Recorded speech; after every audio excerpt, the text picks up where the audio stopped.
safe zone.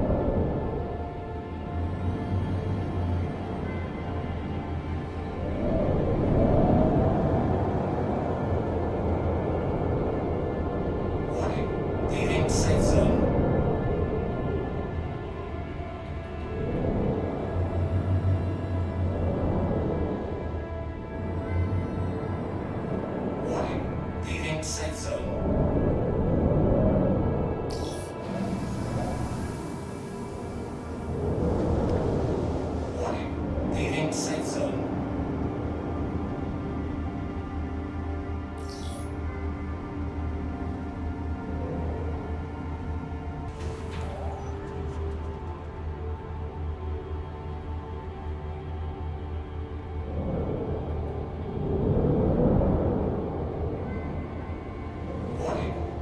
Safe zone.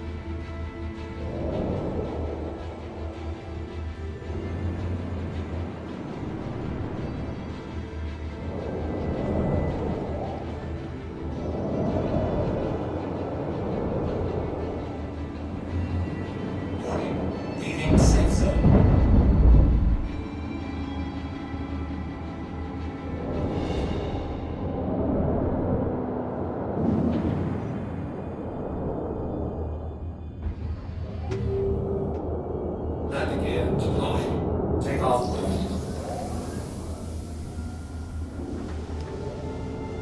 Landing complete.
Come in.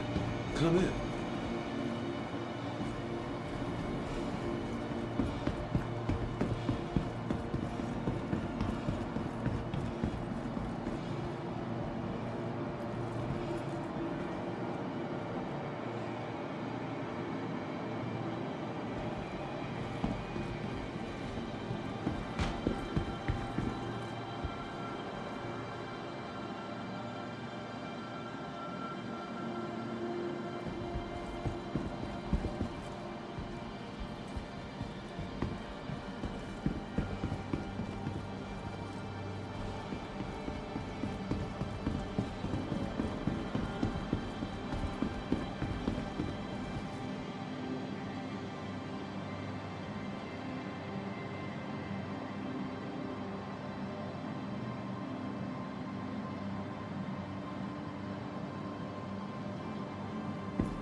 Come on in.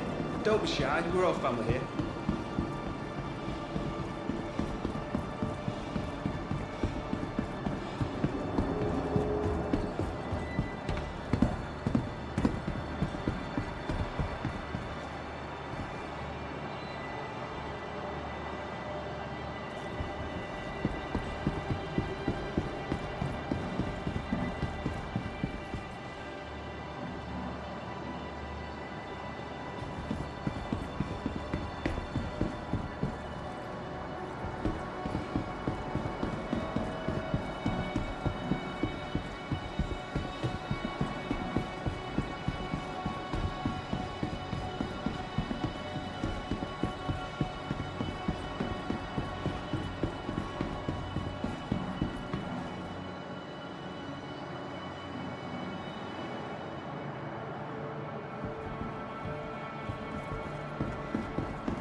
Hey there, stranger. Get on in here.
Hello, please come in.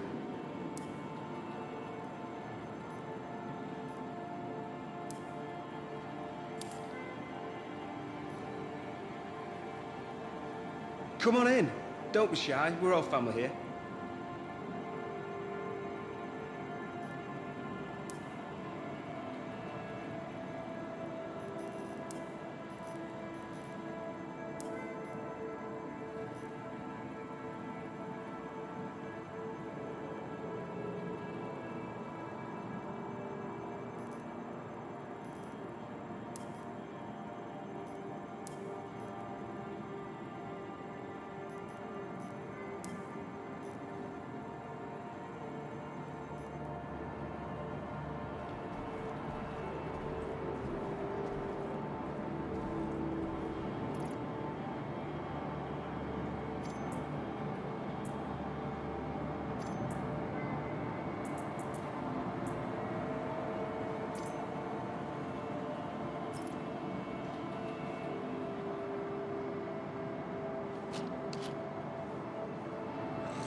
Hello, please come in.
Come in. Come in.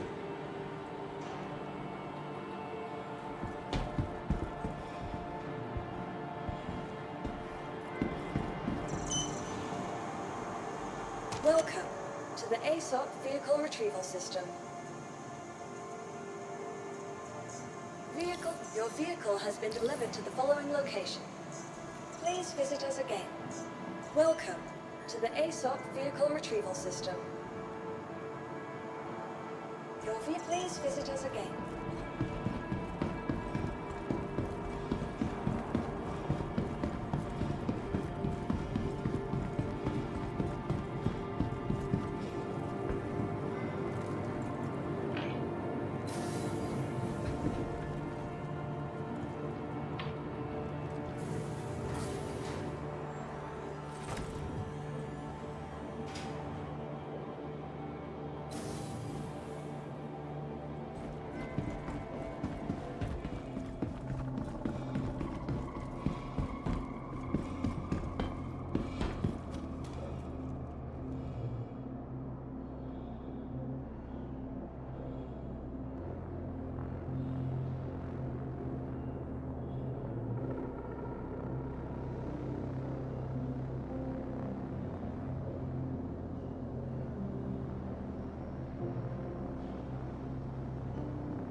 trespassing or attempting to trespass on train tracks is a serious and dangerous offense.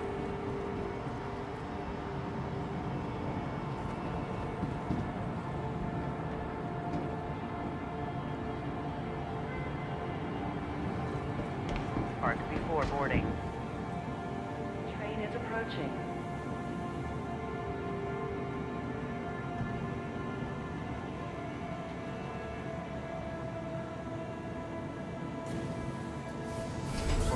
Stand by.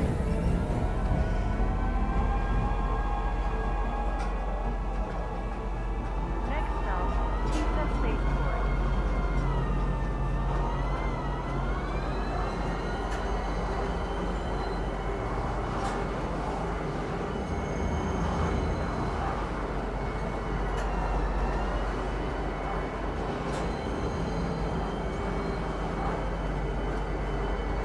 Now arriving, Pizza Spaceport. Please watch your step when disembarking the train.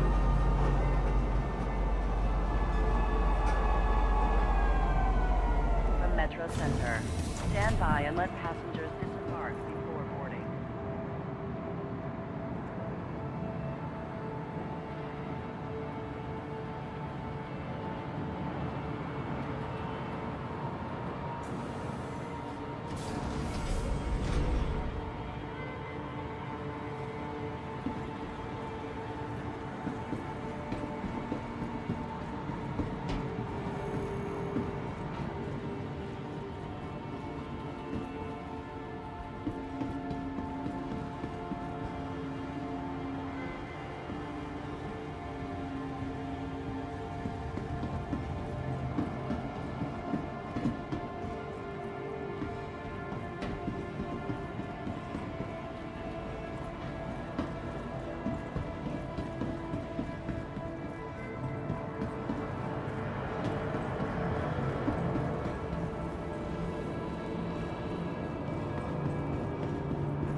Welcome to the ASOC Vehicle Retrieval System. Your insurance claim. Please visit us again.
to the ASOP Vehicle Retrieval System.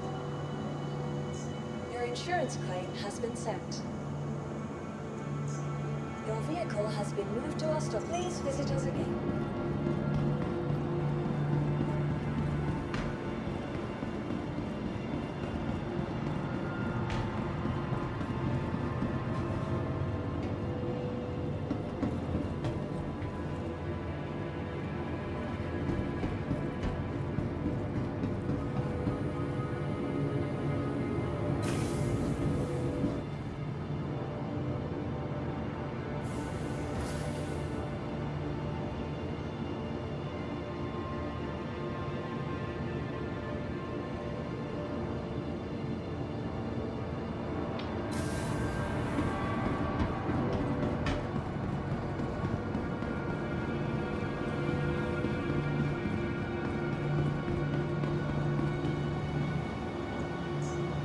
Welcome to the ASOP Vehicle Retrieval System. Vehicle selected. Please visit us again.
reliable medical treatment is over.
Welcome to the ASOS Vehicle Retrieval System.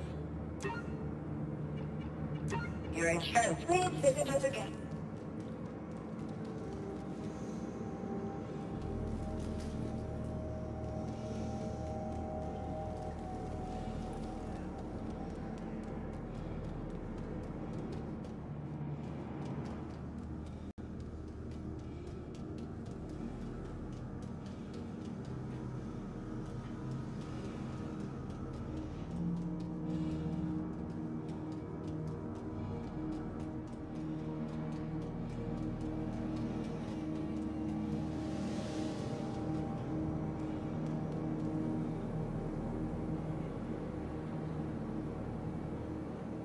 You'll be a fool not to buy that. That was a really good find. I like that.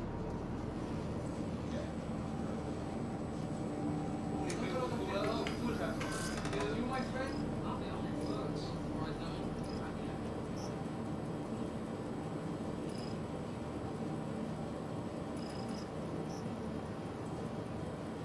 You'll be a fool not to buy that.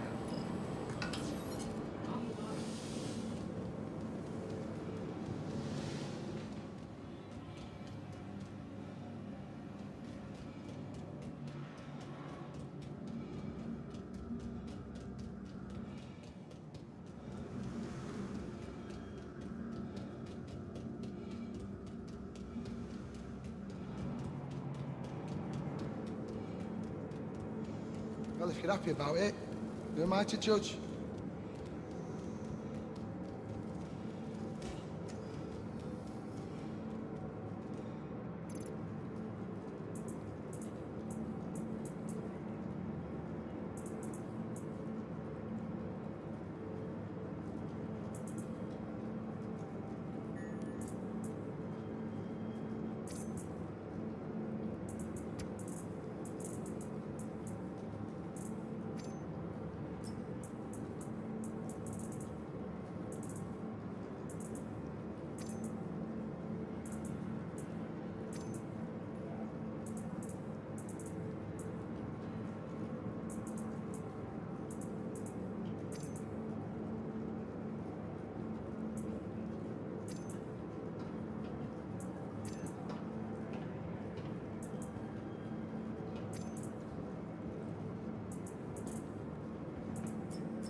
Welcome to the ASOP Vehicle Retrieval System.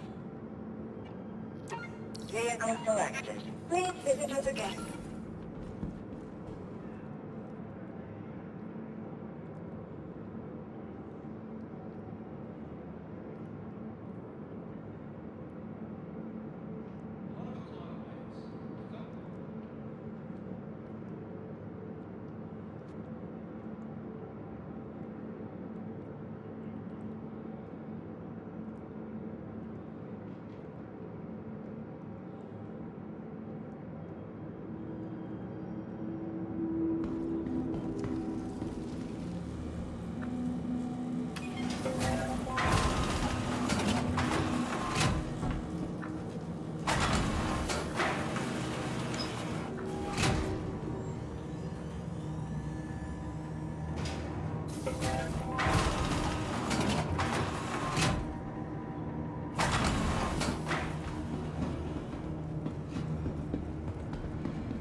been moved to our storage. Please visit us again. Goodbye.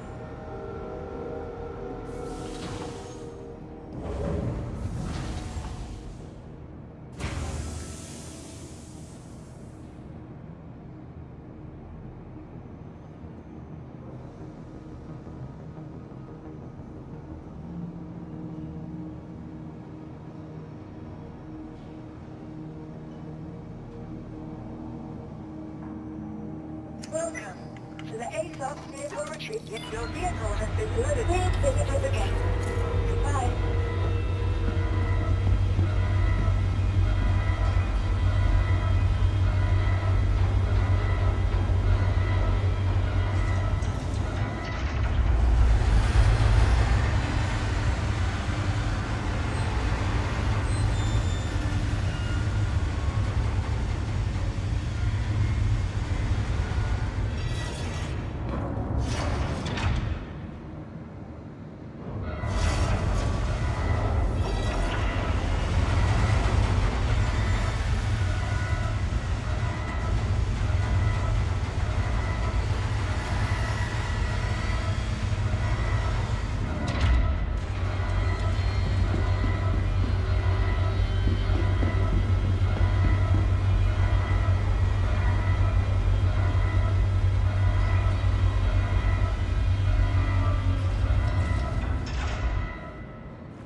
system offline.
fuel is at 50%.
Quantum fuel is at 25%.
Please proceed to assigned landing bay.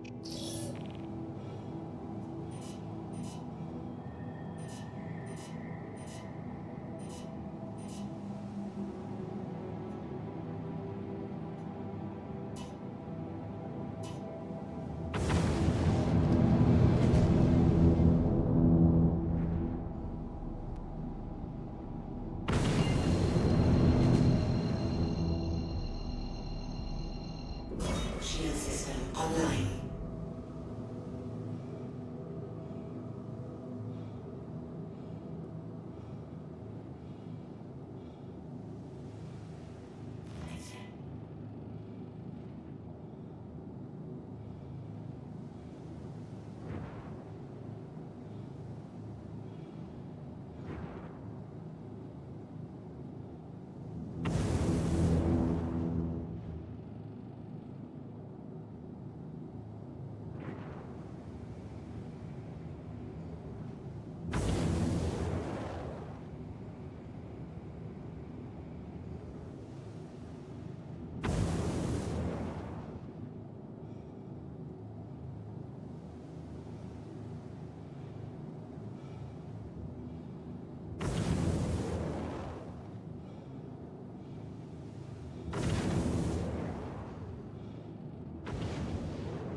I'm sorry.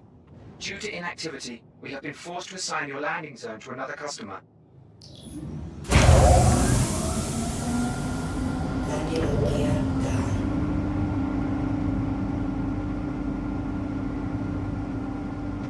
Landing complete. Have a pleasant stay.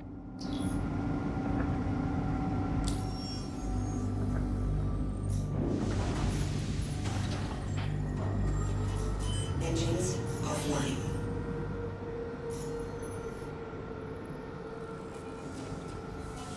Engines, weapons offline. Quantum fuel is at 100%.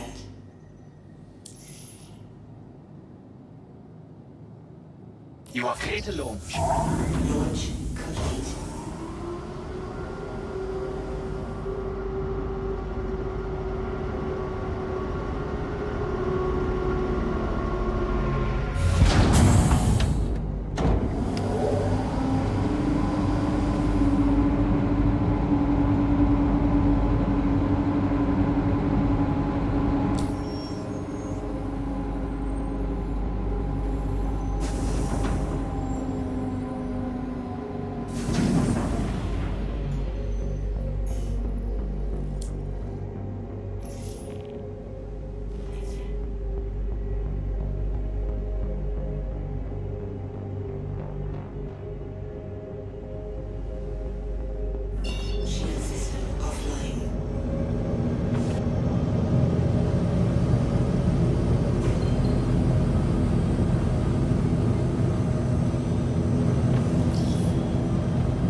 offline.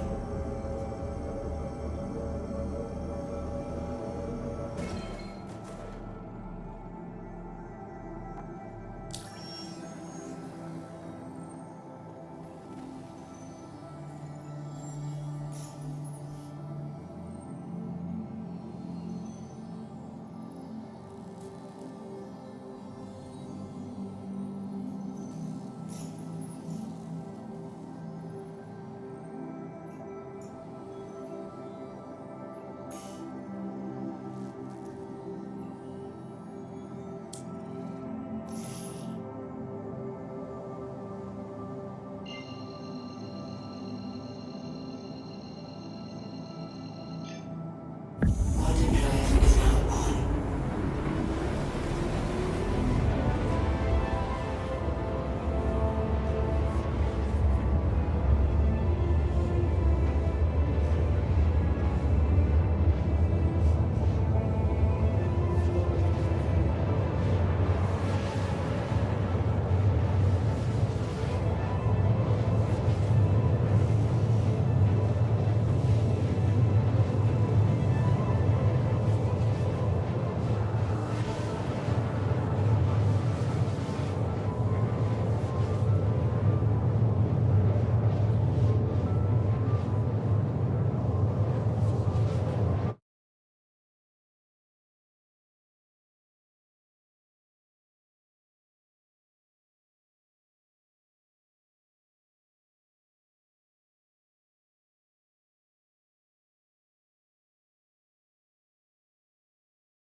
Quantum drive is now off.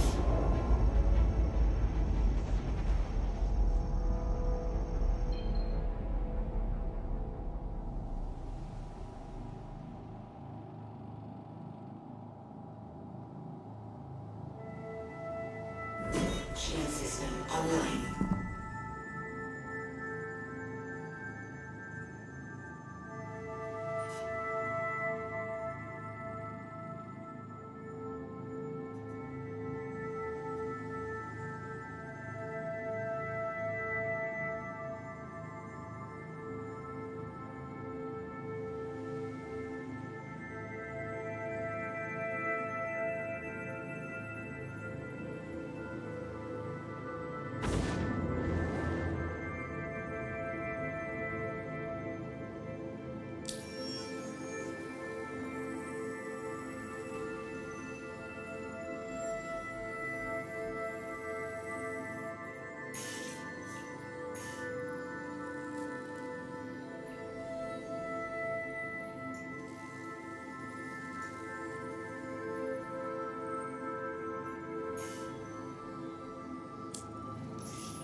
Shield system online.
Landing gear up.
Shield system offline.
Quantum drive is now off.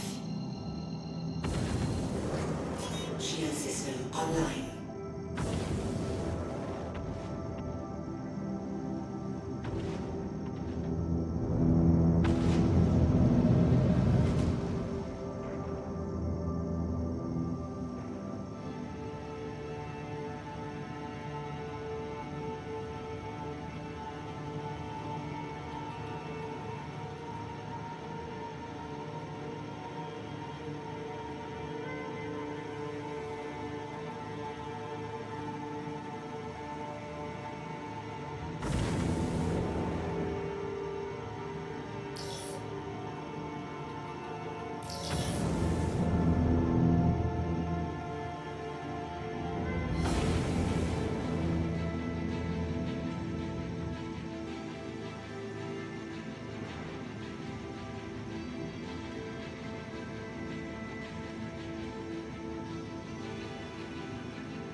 Leaving the safe zone.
is that, you know, if you have a chip that is good enough or a capability that is good enough, you can basically perform a lot of the functions that the cutting edge technology can do in most day-to-day activities, right? So the Pentagon, for instance, is worried about Chinese semiconductors in the F-35, and they're worried about Chinese software or chips and things of that nature in their supply chain.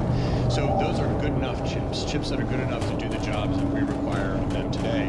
When you get to the bleeding edge of this type of thing, stuff is not fully developed typically. You know, you have prototypes, you have things that are sort of still being developed. The airplane is sort of being built as it's in motion. And I suspect that what we'll find, not just with DeepSeek, but also some of the cutting edge US technology, is that there are some gaps, some holes, some vulnerabilities. And the more attention that is on these types of platforms and models, you know, the more they are a target for attacks, and the more they are sort of the vulnerabilities become exposed. So we may find, as I said earlier, in the coming days that DeepSeek may not be as fully developed as the Chinese government would like us to believe, or it may be even more fully developed. I think that it's just one of these things that there's still a lot of questions. Well, as you mentioned, the Chinese government here, what's to stop this administration from saying, okay, this is a Chinese-controlled application that's suddenly #1 on the App Store, everyone's trying to download it, exposing potentially their data to be released to the Chinese government? Why not invoke national security risk a la TikTok and say, nope, this thing's not operating in the U.S.? I mean, it's absolutely on the table. I mean, we've seen this with TikTok, although that decision is somewhat in jeopardy. Trump feels differently about that now. Yes. So, I mean, all of these things are negotiable up to a certain point, but you bring up a good point, Kaylee, which is sort of national securitization of everything. So here we are talking about national security and tech policy. And part of it is sort of a natural progression of the way that the government has gotten involved in this space over the last several years. And part of it is just the fact that we're talking about such an important technology, not just for the future of commerce and, you know, how people relate to each other, social media, whatnot, but also for the future of defense. And so I think that there is potentially a national security rationale for cracking down on the availability of these models here in the U.S. But China may do that anyway, as we've seen with DeepSeek. They've restricted it themselves.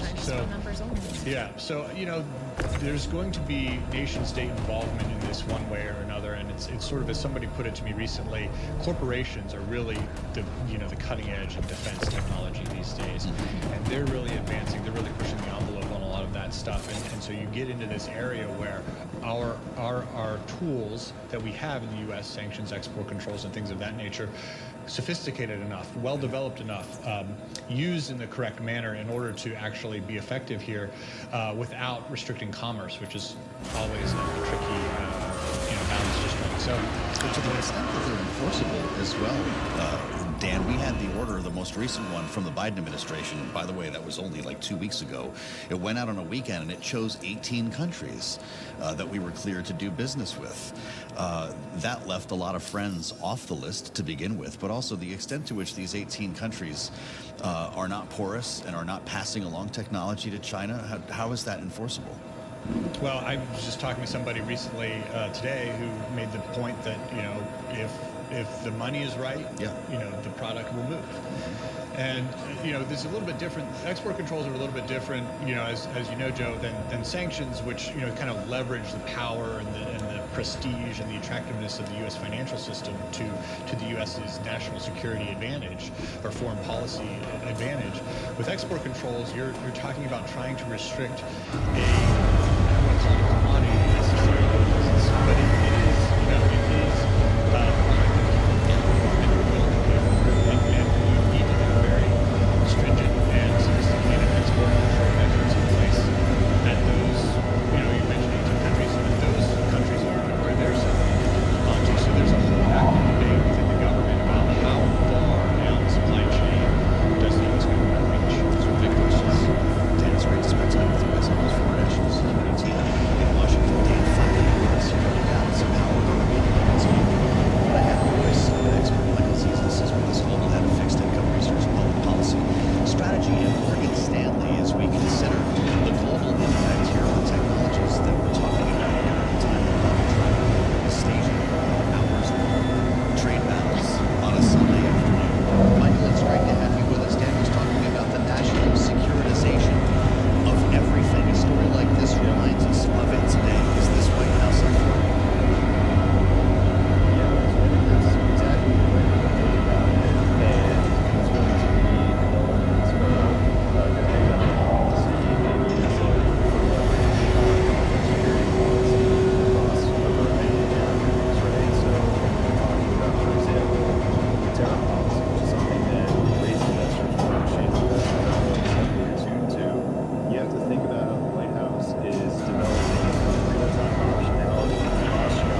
I think when it comes to a place like Colombia, there was a very specific conflict that he was trying to solve with regard to migrants. With China, there appears to be a more comprehensive discussion on the offing, and Trump, I think, has hinted himself at some of these inclinations, which is to say, I'd like to have more of a discussion. He's talked about trying to meet with China formally in the first 100 days. And so, and of course, it's a much more important trading partner. And the way Trump's advisor talked about tariffing China is to set it on a path to have them gradually in order to kind of help the American economy adjust to that reality. So I think there's a number of considerations where we probably end up on a path to higher tariffs with China, but you don't need to do it immediately. And perhaps there's a discussion to be had beforehand. Again, I don't think China will be able to meet the bar for what the U.S. wants from that trade relationship to avoid higher tariffs, but there's probably some time to explore that first. So was Colombia the playbook then, what we saw yesterday? It's not about even implementing the cross-border tariffs. It's just about showing up at the table with a big stick. I think there's some truth to that. Yeah, I think what the administration is really trying to do with the American First Trade policy, instead of implementing a series of tariffs immediately, basically instructed the whole of government, go out and study the various ways that we can develop trade authority that can be used across geographies, across products, and when the president wants. And when you have that in hand, then of course it can infuse any negotiation on any topic. So I think that's the takeaway from Colombia, as opposed to there being a more specific or sort of grand strategy that's going to apply globally to everyone. We just have a minute left here, Michael, and you'll have to come back and join us for a larger conversation. But we're obviously seeing a massive bid into the bond market today over concern about everything emanating from DeepSeek after we've been experiencing a lot of pressure in the bond market because of concern around tariffs and other measures leading to more persistent inflation. You also had fixed income or income down with this. Some of the tariffs that we're talking about creates potential for further downdraft into next year. And the other policy area that's perhaps getting a little less airtime, as my colleague, the Chief U.S. Economist Michael Nathan talks about, is on immigration. So one of the things that we think leads to slower potential growth in 2026 is the decrease in labor force contribution from immigration. You've seen some of these actions on deportations and removals pick up steam over the last week or so. So I think that's going to be an important area of pushing bond yields lower. All right, Michael Zizos at Morgan Stanley, thank you so much for joining us here on Balance of Power as we work through the policy and market reaction to DeepSeek. They'll have more ahead on that on Bloomberg Business Week in just a few moments, and we'll be back for more in the late edition of Balance of Power at 5 p.m. Eastern, right here on Bloomberg.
and editors that bring you America's most trusted business magazine. Plus, global business, finance, and tech news as it happens. Bloomberg Business Week with Carol Masser and Tim Stenbeck on Bloomberg Radio.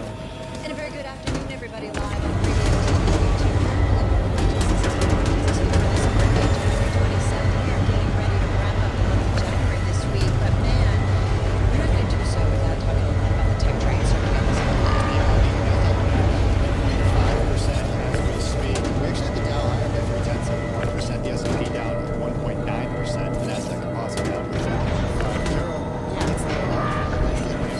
it's pretty amazing, right? And you mentioned some of those that are most exposed or most talked about when it comes to the AI trade. Having said that, I'm looking at the S&P 500, folks, and most of the names, 319 to be exact, are actually gaining in today's session. So it's not like it's a complete rout or a complete sell-off. So we're going to talk about that, but we're also going to talk about DeepSeek a lot. It is dominating the Bloomberg terminal. If you look at the most read stories on this Monday, we're going to get into what it is, what you need to know, what we know, and what we still don't know, because I feel like, Tim, there's a fair amount of questions out there. Yeah, look, I do think, people who were in the know knew about this company and knew about this startup over the last few months, especially over the last few weeks. But I think for a lot of investors, perhaps they woke up this morning learning about this company. So we're going to go all in on it. Speaking of AI, the key Trump advisor who is not on board with the Stargate announcement and a big AI infrastructure spend of last week, guess who it is? It's Elon Musk. And yes, it's complicated. All right, we're going to get into that. Speaking of AI, we're going to get into the key Trump advisor who is not on board when it comes to Stargate. As you just said, we're going to talk about that a lot because I just feel like it's kind of been amazing over the last week or so how much we've been talking about AI coming out of the administration, announcements, promises of spend, the Elon factor. So we're going to talk about all of that. Plus, we're also going to get to some news out of D.C. Over the weekend, it was kind of a late night drop on Friday, and that has to do with inspector generals. We've got to keep a watch on what's coming out of the nation's capital. A bunch of them, according to numerous sources, getting let go. So what that means, what you need to know about that, all to come over the next 60 minutes. All that and more ahead. First up, though, checking the day's trade and top business stories. Here he is, Charlie. Hi, thank you very much. And here's what's going on. We've got deep losses because of DeepSeek. We've got the S&P 500 index down now by 1.8%. The real damage, though, Techland with the Nasdaq Composite Index down 3.5%. The Nasdaq 100 index right now down by 3.4%. 10-year 4.53% with a 2-year currently yielding 4.19%. Spot gold down $33 the ounce, down 1.2%. West Texas Intermediate crude down 2.3%, 72.97 a barrel on WTI. Cannot ignore the move to the downside for Bitcoin right now, down an even 5% below $100,000, 99,348 right now on Bitcoin. Nvidia's plunge, fueled by investor concern about Chinese AI startup DeepSeek, has erased a record amount of stock market value from the world's largest company. Nvidia shares now lower by 17.5%. The decline has erased roughly $560 billion from the company's market capitalization. Again, Nvidia down 17.5%. Our man Deep Singh's going to have a whole lot more on Nvidia and the sell-off today coming up in just a moment. Recapping, S&P right now down 1.8%. For on-demand news 24 hours a day, subscribe to Bloomberg News Now wherever you get your podcasts. I'm Charlie Puttock. That is a Bloomberg Business Flash. All right, Charlie, thank you so much. Do want to remind everybody, too, also coming this hour, don't forget, we've got a Fed meeting, our first Fed decision of 2025, so we're going to tackle that a little bit later on. Charlie teed up our first guest. He's part of the family, Mandeep Singh. He doesn't know, but we're not going to let him go for 60 minutes because there's so much to talk about when it comes to DeepSeek. We want to get into it. As you know, it's the Chinese artificial intelligence startup, DeepSeek, their latest model, AI model, sparking a $1 trillion rout in U.S. and European technology stocks. We have been seeing this AI shot play around the globe on this Monday. A lot of questions, though, about maybe valuations here in the United States, but what it really means in the AI race. So let's get to it. Mandeep is Bloomberg Intelligence Senior Tech Industry Analyst. Mandeep Singh is here in the studio. You've been up early. We've been listening to you, both Tim and I, throughout the day. Why is this all happening? Because for your world, you guys, this has been under the radar. Why is all this under the radar? Why should we care or shouldn't we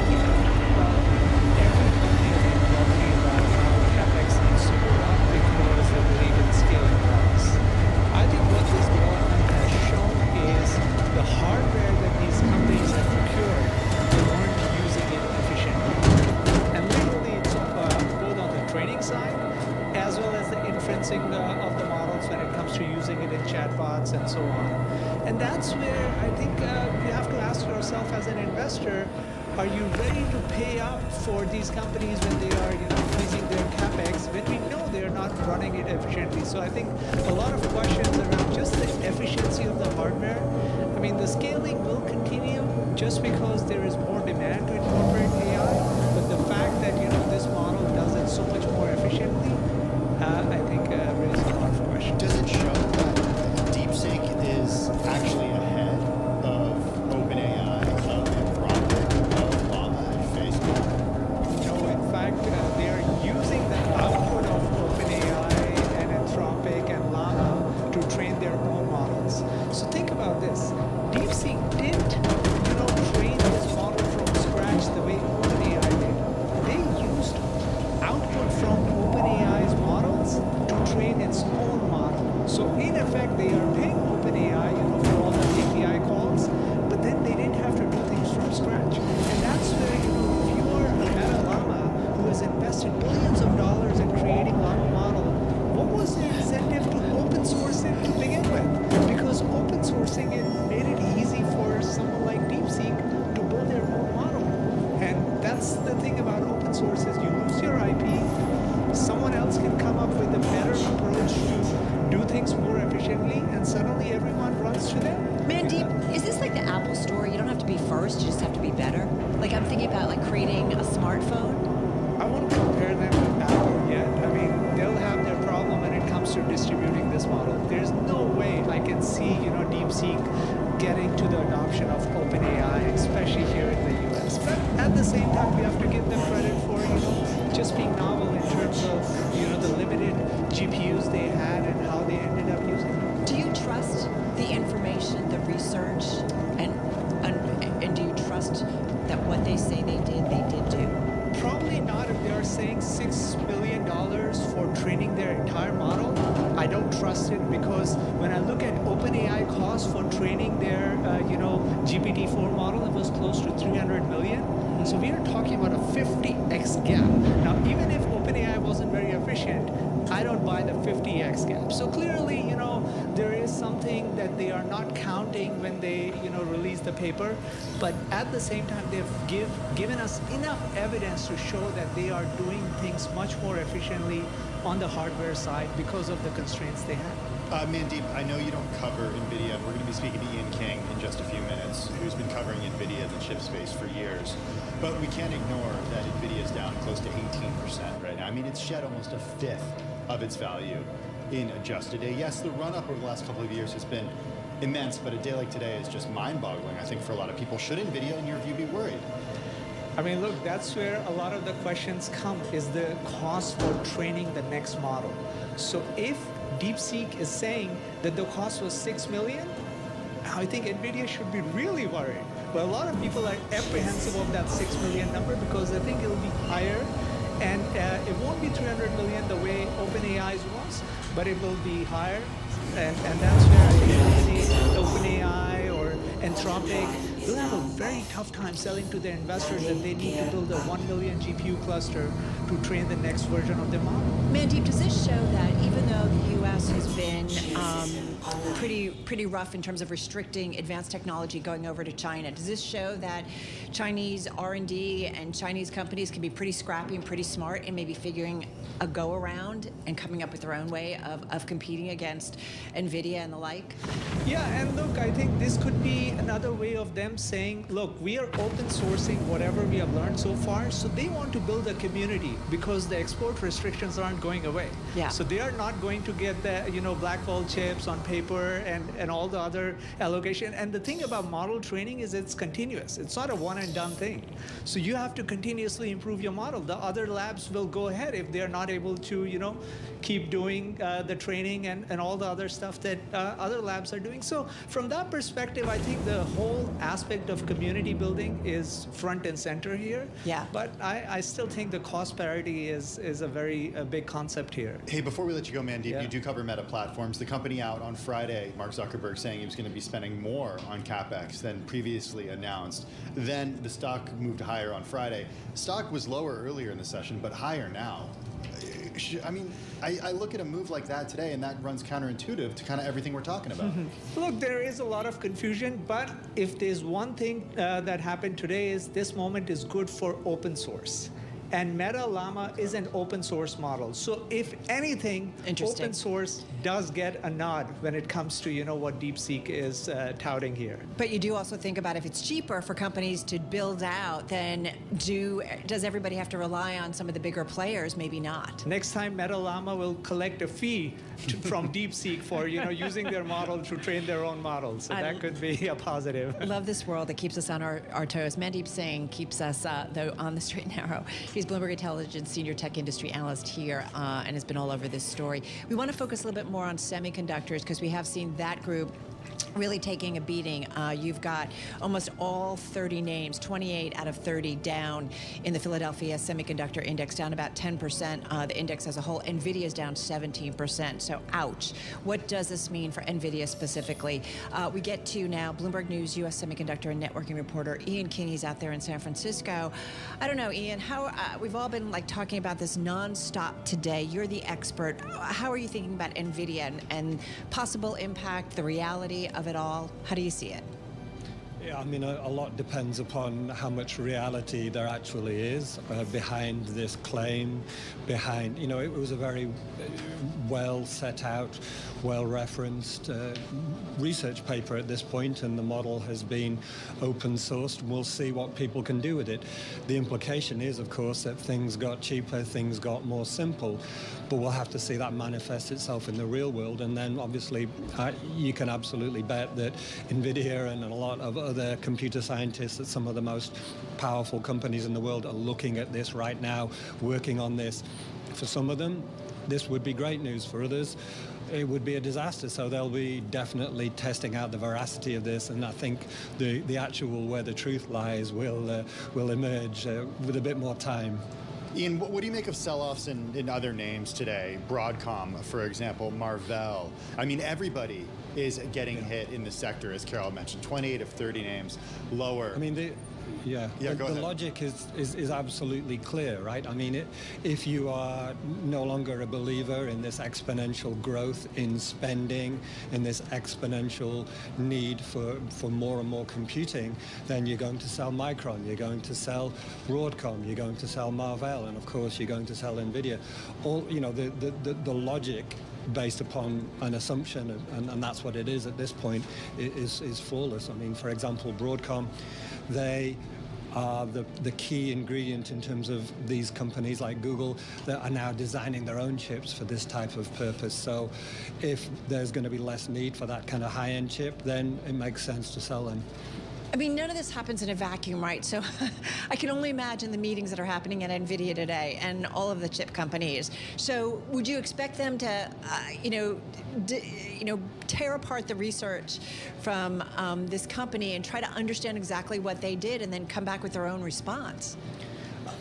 They've got to do that, right? I mean, if this was a 2 or 3% move and a few market jitters, then, you probably as a management team, you look into it fiercely, but you just keep your mouth shut. But we're just about to go into earnings season, right? So whether they like it or not, for example, Intel on Thursday are trying to get into this market. They're going to get asked about this. What have you got? How can you deal with this? Is this good for you? These are all questions that I think, everybody's companies are going to be answering over the next 2 or 3 weeks, and they better have some good answers. Ian, do folks you speak to who are covering the industry, have they been waiting for a day like today? Like, was this bound to happen? I mean, investors do two things, right? You have different types of investors, but basic pattern recognition is supposed to be the skill that everybody can bring to this, whether you're technical or whether you're just a general investor. So I think a lot of the general investors will be like, let's not be on the wrong side of what happened in 2000 with all of the internet sell-off. Let's get out right now, right? Maybe we're at the peak. More sort of technically savvy investors will probably take their time, look at this, and try to find out just how much truth there is there and just how many concrete implications there are. Well, in terms of implications too, a lot of what's been kicked around throughout the day is I feel like TikTok, version 2.0. In other words, another Chinese company, you want to know how much the government is involved and how much maybe, did they support the R&D? CFIUS from the United States, the Committee on Foreign Investment in the United States, are they going to weigh in on this, whether or not, American companies or, can tap into it? I mean, it's a whole other round of this, it seems. Yeah, no, and clearly there's a lot of scrambling going on, and the path that's happened so far in that particular area has been to restrict access to these high-end chips. So guess what? The country that is restricted from these high-end chips suddenly comes up with a magic bullet solution, which says maybe we don't need as many of these high-end chips, or maybe we don't need them at all. So there is an element of like, okay, is this the answer that they want us to be concerned about, or is this really the answer, or have we given them so much incentive to find a way around it that they've poured all their energy into it, been really smart and got around it? I mean, layers upon layers of things going on here. But in general, there are no magic bullets. In at least the chip industry, it tends to be a pretty incremental industry where we see changes over time. Software can be more volatile and is prone to more kind of instant changes in thinking. But even then, the change to a whole industry, the direction that's going in, it's a little bit hard to imagine that one morning we all wake up and go, oh dear, right? But at the same time, if you're an investor, you can't afford to ignore the possibility. And if you're the CEO of NVIDIA or the board of NVIDIA or the senior management of NVIDIA, you cannot afford to ignore the possibility. Ian, on a day like today, we're certainly focused on the big names that are moving lower by double digits. NVIDIA certainly down. Broadcom is lower today. Oracle's down by 14%. But from a hardware perspective and from DeepSeek's perspective, what do you know about the hardware that DeepSeek uses to train its models? And that's a very good question. That's probably one that the US government are looking into, which is, some of the analysis that we've seen has been like, look, yes, this model that they're citing, but it's actually a derivative of another model. How did they train that original model? So should we classify this derivative model that they're offering up as part of this larger equation, which they must have developed with Western technology? And the simple answer is we do not know, and there's going to be a lot of pressure on those that need to know and should know to find that out. And I think we're going to see a lot of reporting emerge. We're going to see the government looking into this to find out what did they have access to, should they have had access to it. If what they had access to was in fact more efficient computing than what, say, Microsoft is putting in place, then wow, here we go, right? This is a breakthrough. So many layers to this onion, and that's not a very useful conclusion, but I think it's the best that we can offer at this particular point. A lot of questions still out there. Ian, thank you so much. So appreciated. Of course, our Bloomberg News U.S. semiconductor and networking reporter. Coming up, we're going to shift gears, talk a little bit about the Fed decision, but you've got the S&P right now down 1.7%, the NASDAQ 100 a decline of 3.3%, the NASDAQ 100 down the most since December of last year. We're coming up. We continue on Business Week.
It's 2:21 on Wall Street. We do check markets all day long here at Bloomberg. A rough start to the new trading week for Wall Street. Stocks lower on concern that a cheap artificial intelligence model from Chinese startup DeepSeek could make valuations of the technology that has powered the bull market tough to justify.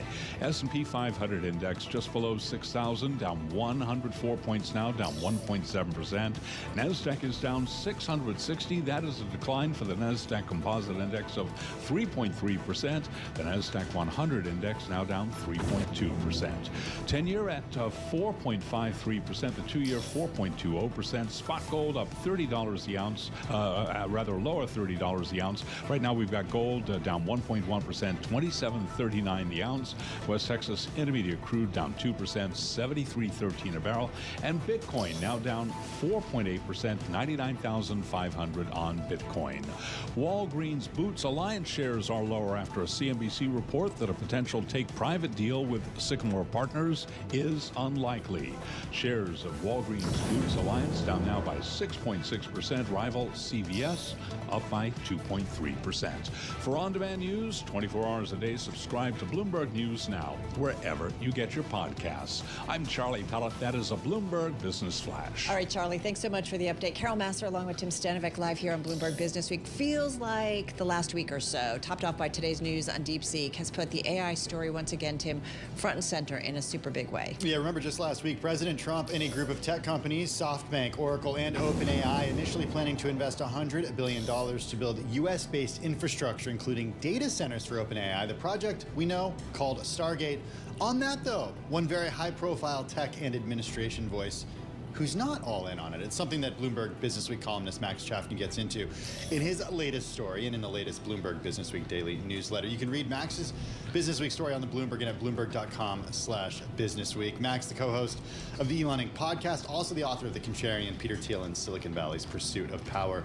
Max, we're going to talk about Elon, Stargate in just a second, but DeepSeek is where I want to start because it's what's hitting the tech names today. Well, I don't want to say all tech names. It's what's hitting, NVIDIA, Broadcom, and some of the other chip names in a big way today. How are you looking at it? Absolutely. Well, as you're hinting at with this discussion of Stargate, until basically this weekend, AI infrastructure was seen as the end-all, be-all. They were talking about not 100 billion, 500 billion, right? And at times, Sam Altman has said he's gonna need $7 trillion in funding for AI infrastructure. And there's been this sense, especially among Google, OpenAI, a bunch of these big players, that this is going to be the thing that only hyperscalers are going to be able to compete in, that whoever has the most infrastructure, even whoever has the most power, right? We've seen a big run up in nuclear stocks and things like that. And this sort of threw all that out the window, because if we're to believe what DeepSeek is saying, this was done with a much, much lighter weight, amount of usage of chips, and it actually is running a lot more efficiently. So that suggests, right, that this crazy run up we've seen in demand for GPUs and so on might be overheated. Now, we had other reasons to think that there was perhaps some sort of bubble or a little bit of frothiness in this market, and I do think if it hadn't been this, it might have been something else, right? I think investors were and are primed to see to see potential flaws and with the business model that so many have bought into. So not necessarily an end of the AI spend, but just kind of a twist and turn in the story. And there's still more to be known, right, Max, in terms of the reliability of the information we're hearing from them and the reality of it. Yeah, there's so much we don't know here. And again, it's definitely worth, I think, approaching DeepSeek's claims skeptically, and also understanding that if they were able to develop a much more inexpensive model, that could help parts of the AI market. It doesn't necessarily mean that all of this goes away or something, but it maybe does make it more accessible, right? Exactly. If it's less expensive. Yeah, but it could cause investors to dramatically revalue some of their assumptions. How does it change the narrative around what China is able to do when it comes to AI right now, and sort of the tech race that's happening there? The thing is, because they weren't supposed, these chips, a lot of these chips are not supposed to go to certain parts of the world.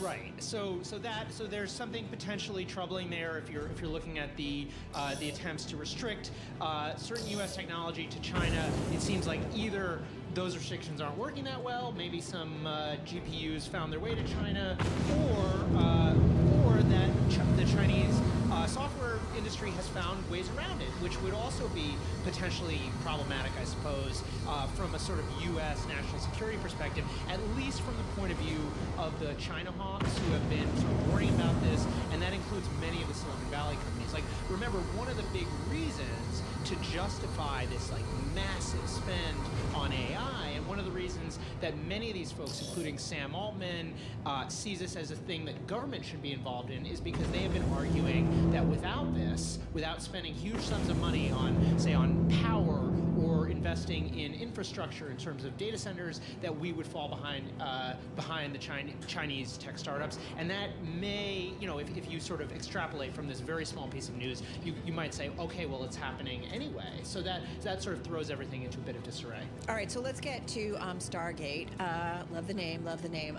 Elon Musk. I find it interesting, I think we all found it interesting, that here's this big announcement, right, that comes out of the Trump administration last week, and Elon not so in on it, is he? No, not in on it at all. You know, it wouldn't be surprising if you had this big announcement with Donald Trump and the CEOs of some major companies talking about huge numbers, right? They were saying we're going to invest $100 billion immediately, $500 billion within the next 4 years. Would not have been surprising if some people said this sounds like a political stunt. I'll believe it when I see it. It's just what made this thing that happened last week so surprising is that the person saying that was a senior advisor to Donald Trump, and it was Elon Musk tweeting over and over and over again last week. I mean, the last time I checked, 20 times. He's tweeted a few more times.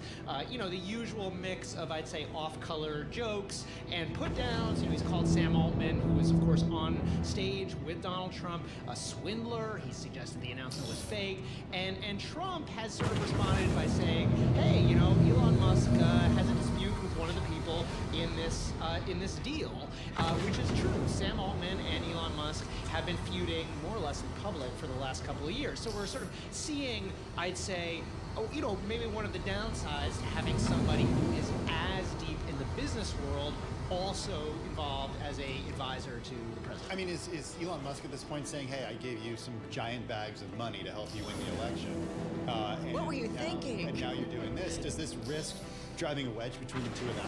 I think for both Musk and Trump, I mean, there has been, over the last couple of months, people who have been on high alert for signs that this relationship might be breaking up. And I would say that it doesn't seem like this has done it either. You know, Trump has cracked jokes before. We've seen these tweets. There was a dispute over the H-1B visa thing.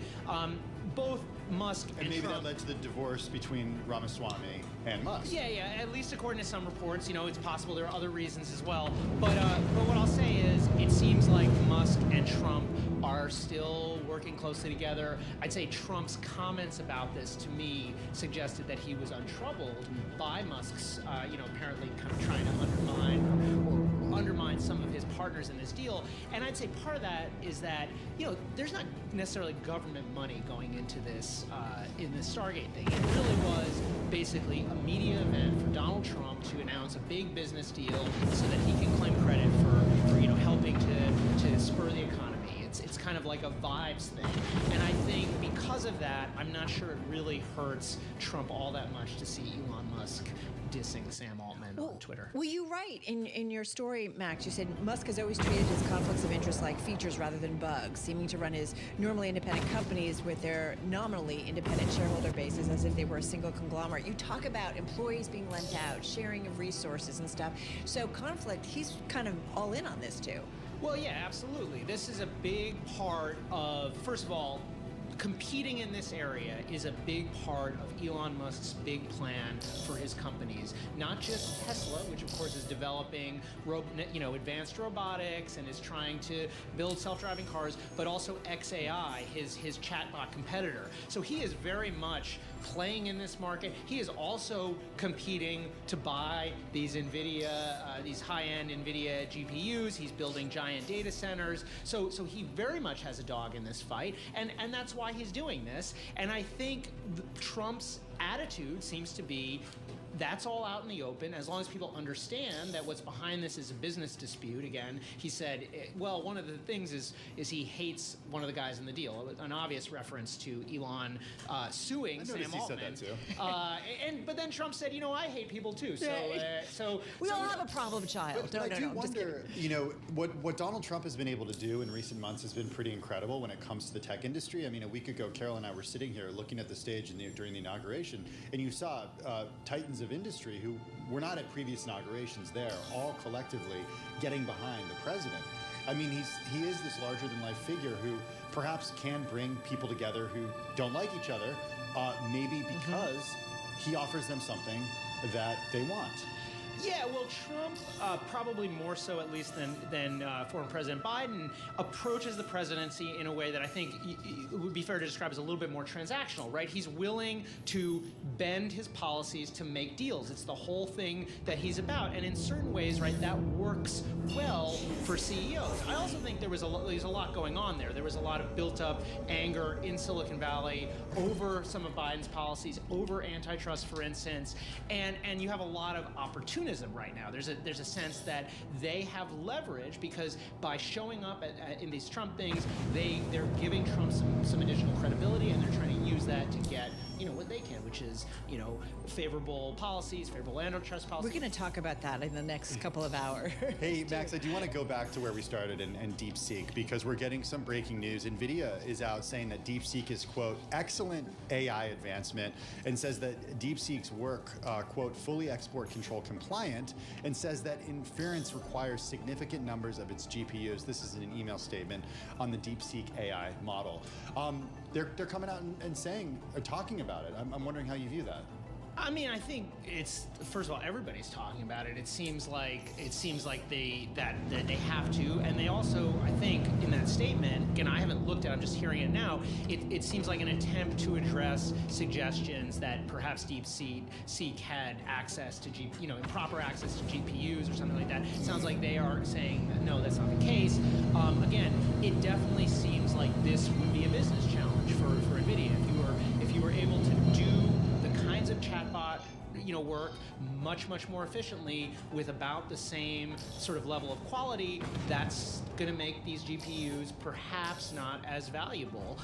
But again, there's a lot here that we don't know, and you also have seen people on the other side of this saying, actually, this is going to be great because it's going to make these chatbots so much cheaper. We're going to see tons of them. Essentially, we're going to make it up on volume.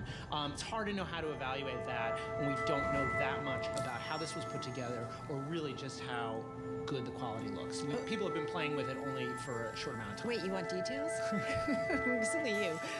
Great stuff. Max, thank you so much. Bloomberg Businessweek columnist Max Chafkin. He's also co-host of the Elon Inc. podcast. You can check that out. It's on the Bloomberg and also at Bloomberg.com/Elon Inc. Max is also author of The Contrarian, Peter Thiel, and Silicon Valley's Pursuit of Power. All right, Tim, we're definitely all in on tech today. We're continuing to see some selling, a lot of selling actually in the NASDAQ 100, although off our lows. Coming up, though, another big thing that's on the mind of investors this week. Is it Jay Powell in the Fed? Could be. Okay. Think he'll be asked about this? I think he will be. And a few other things. That's next. This is Bloomberg.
Landing gear down.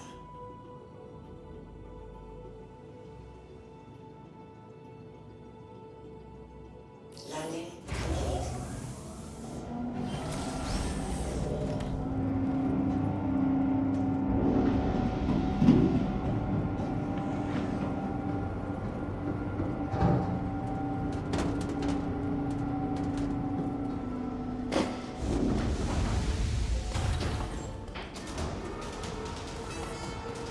It's 2:40 on Wall Street. We do check markets all day long here at Bloomberg. Stocks are declining, selling off on concern that cheap artificial intelligence from Chinese startup DeepSeek could make valuations of the technology that has powered the bull market tough to justify. Right now we have got the S&P down 99 points, holding barely above 6,000, 6,002 right now on the S&P. It is down 1.6%.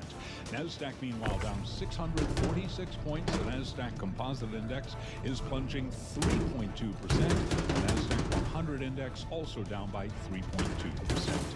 10-year at 4.54%. The 2-year yielding 4.20%. Gold down 1.2%, 27.38 the ounce. And West Texas Intermediate crude down 2.1%, 73.09 a barrel. Bitcoin, meanwhile, down 4.6%, 99,720 now on Bitcoin.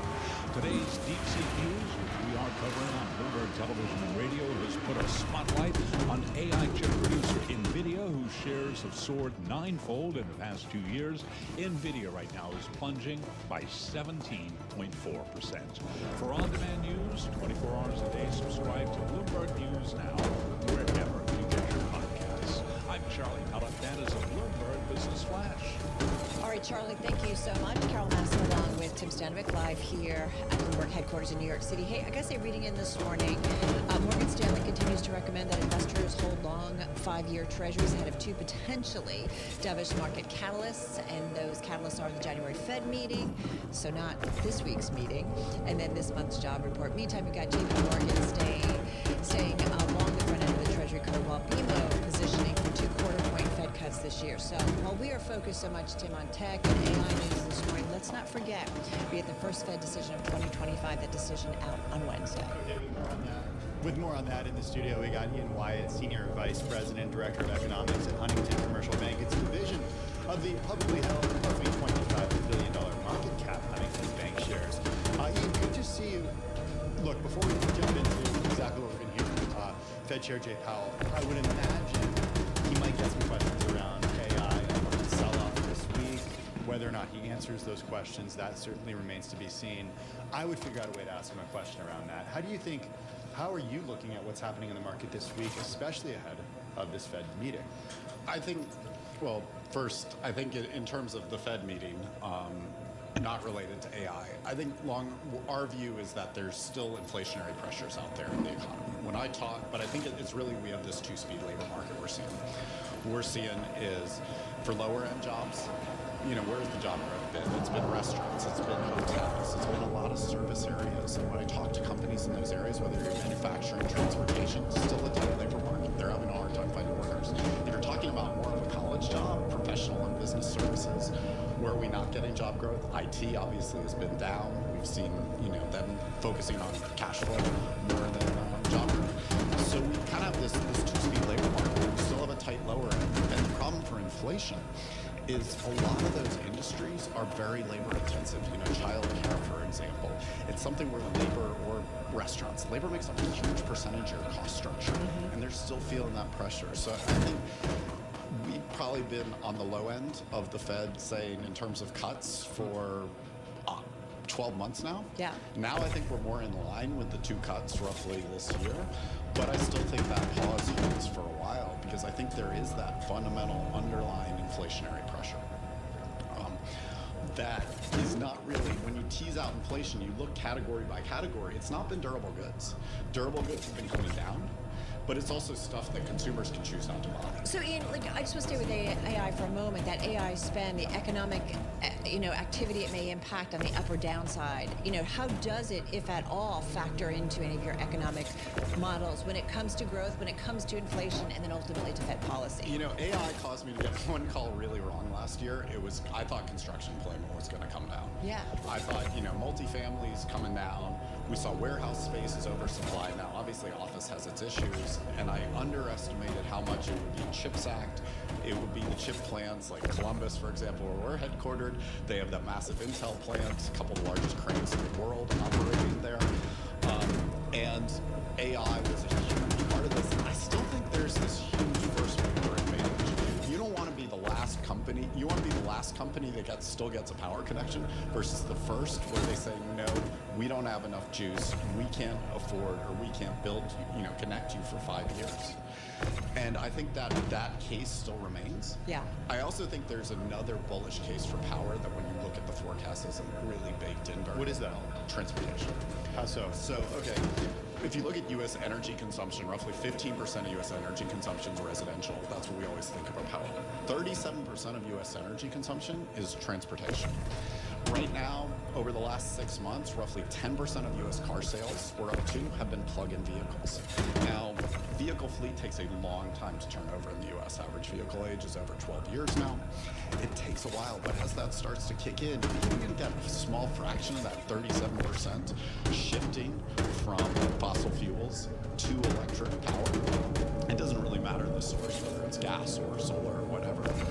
You have a very different outlook for electric demand in the U.S. And I think that also means utilities are going to have to build a ton of infrastructure. Does that get derailed by the Trump administration pushing back against EV subsidies and trying to get people to move away from EVs? I mean, I think it slows it to some degree. I think that's definitely, you're seeing a shift in administration policy.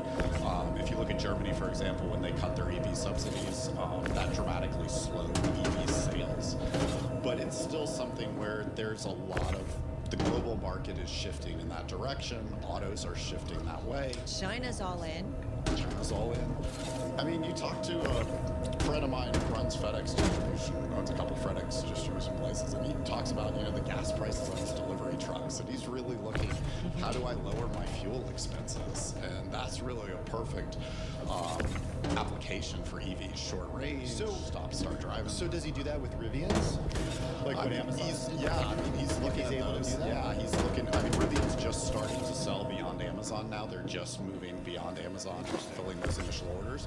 Whether it's that or Ford and Stellantis both have products in that market as well. Sorry, Carol, I know we were supposed to be talking about this. No, I kind of love this because it's a fuller picture of kind of the markets and really our economy. So having said that, I mean, I don't know, this January meeting, the decision on Wednesday, Ian, is it kind of a snoozer because we don't really expect anything, or is there a fine a fine needle that Jay Powell has to thread here in some way? I think thematically we've seen, a year ago when he did the Powell pivot, he felt like there was pushback right after he spoke at that presser, and it definitely seemed like he was on the dovish end of the spectrum. If you look back at the September vote on the dot plot, you can see almost half of Fed governors only wanted 3 cuts this fall. So that would mean essentially there should have been 125 in each meeting.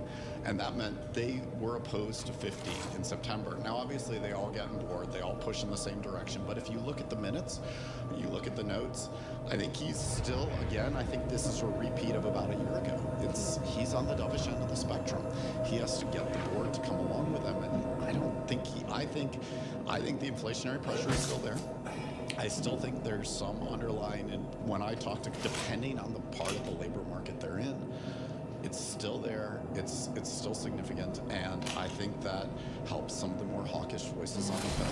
We're the very narrowly balanced Fed, I think, on this. So it's really labor costs that you're most concerned about. It's not the price of eggs that everybody keeps talking about. It's really labor costs. Well, yeah, I mean, I'm the grocery shopper in the family, so I definitely noticed the price of eggs, and I used to work in Georgia, so I know, top egg economy, top egg producing state in the country is basically offline right now because of bird flu. Right. So there's some big things going on there.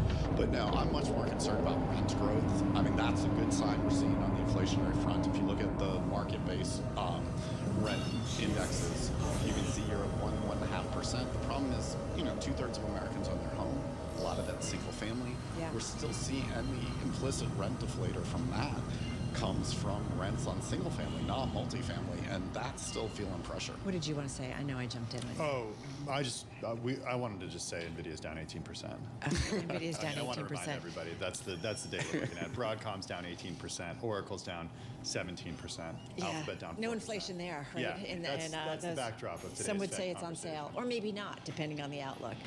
This was really fun. Come back soon. Thank Ian you. Wyatt, Appreciate it. Senior Vice President and Director of Economics, loved where the economic conversation went over at Huntington Commercial Bank, joining us here, Tim, in studio. Hey, coming up next, we shift to the White House and the firing of 17 independent watchdogs. What you need to know when we return. This is Bloomberg Business Week.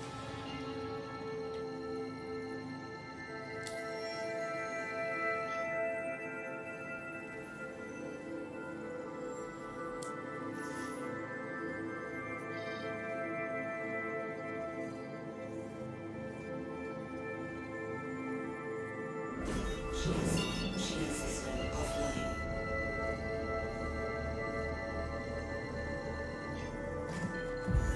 Drive is now on. Landing gear up.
Shield system offline.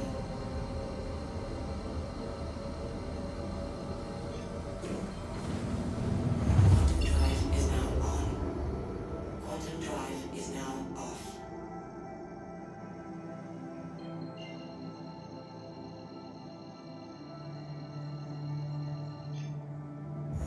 Drive is now on. Quantum drive is now off. Shield system online.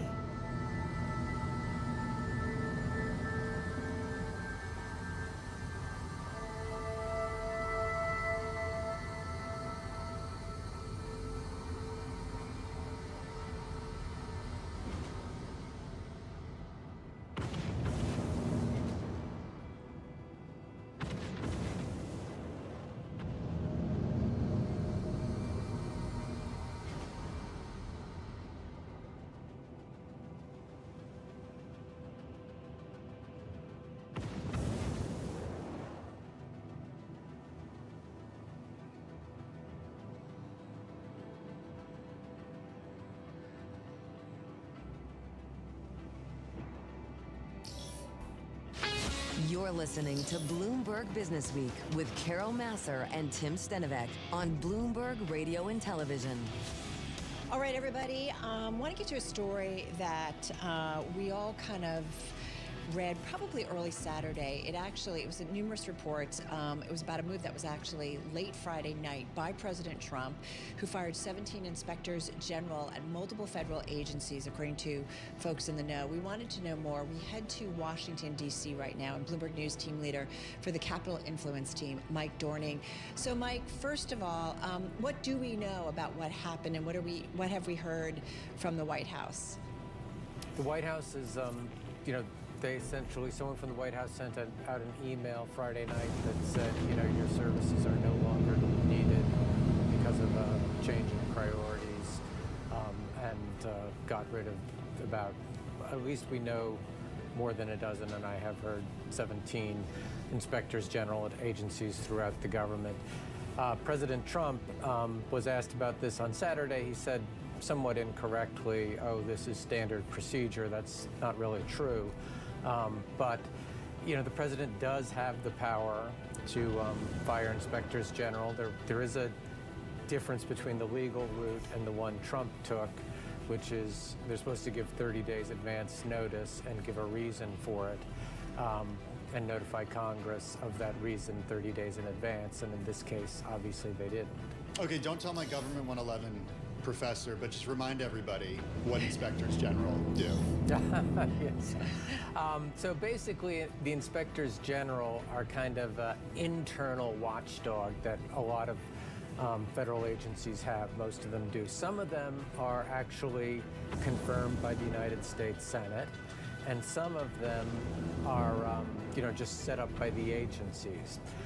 And they actually, there's a long tradition of this. It goes back, centuries of having internal inspectors to ferret out waste, fraud, abuse, corruption, mismanagement in government agencies, including around the world. And in the U.S., these inspectors general have sometimes they often put out reports about abuse and waste and corruption inside a government agency, but sometimes they're quite noteworthy and get a lot of attention. Political appointments or no? And do they tend to stay through multiple administrations once appointed or confirmed? They are appointed by, in some cases, the president and confirmed by the Senate. In other cases, by, the heads of the agencies. But they typically have stayed on from administration to administration. Now, I did learn in reading and about this over the last few days that President Reagan did dismiss the ones when he came into office and then appointed new inspectors general. So it's not completely unprecedented that a president has never fired the prior administration's inspectors general. The difference is there's been a law to require this advance notice now. Mike, as you've been looking into this, what seemed to be, or what could be, an issue that the Trump administration would have with these inspectors general? Is it merely that they're a holdover from the previous administration and they're looked at as political, even if they aren't necessarily political?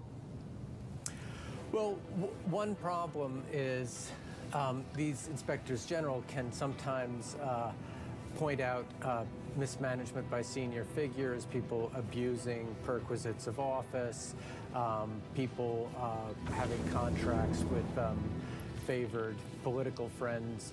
But I think what's probably most important here is President Trump is showing that he's the boss and that he's not going to let these little impediments get in the way, and showing the members of Congress that even if they have these requirements, he's not going to feel bound by it. And an important thing was that there were some Republican Congress senators who had some very tepid criticism of Trump, but there were also plenty who defended him, and he's basically not had a big political pushback from certainly any Republicans in Congress here. So it does sort of help assert his dominance and prove his dominance over Washington. So since they are supposed to, as you said, they can be fired by the president, but they inform Congress. Have any Democrats come forward and said, wait, we've got some issues with this?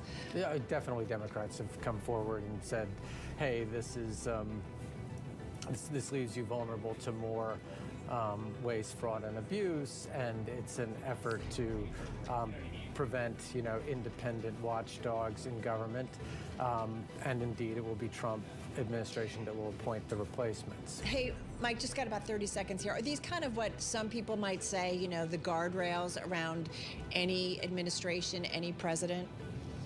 They are guardrails, and they sometimes have stopped or highlighted important corruption, but they're not one of the primary guardrails in American politics. You would think the primary guardrails in American politics are the courts, the Congress, and the independent media. And those are the ones that are set up by the Constitution, and those ones tend to be more powerful than inspectors general. But the inspectors general still have a role, and an important role. All right. Really appreciate the perspective there. Mike Dorning, he's team leader for the Capital Influence team at Bloomberg News, joining us from our D.C. bureau. All right, that's going to do it for this hour of Bloomberg Business Week. For those watching on TV, the close is coming your way in just a moment. Tim, we continue, though, on Business Week. Yeah, all in on DeepSeek and the way that it's upended tech stocks today. Gina Martin Adams joins us.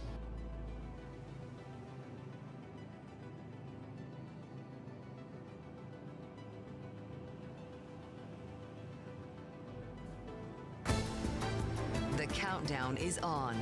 Everything you need to get the edge at the end of the market day. This is the close. DeepSeek, Deep Six's the Deep AI Tech Trade.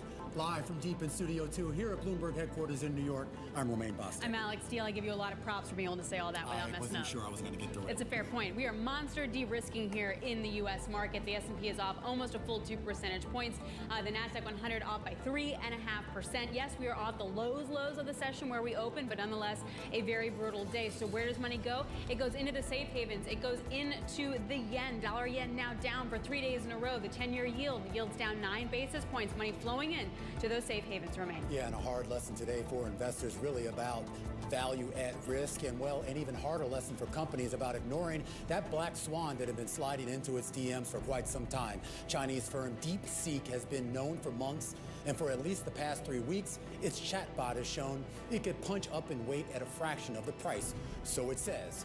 That's raising a lot of questions about the hundreds of billions of dollars being spent by U.S. tech heavyweights to fund that AI fever dream. NVIDIA, by far the biggest beneficiary of that capital expenditures, on pace for its biggest percentage drop since March of 2020. Marvell Technology, which offers AI accelerators used by cloud computing providers, that's having its worst day since 2001. And all of those power companies that were giddy over the electricity needs of the AI revolution, getting hammered. Constellation Energy, which started the year with a 55% rally, plunging 20% today. And anytime, of course, you see a major repricing of downside risk, particularly in a seriously crowded trade like AI, chips, and energy, volatility swells along with it.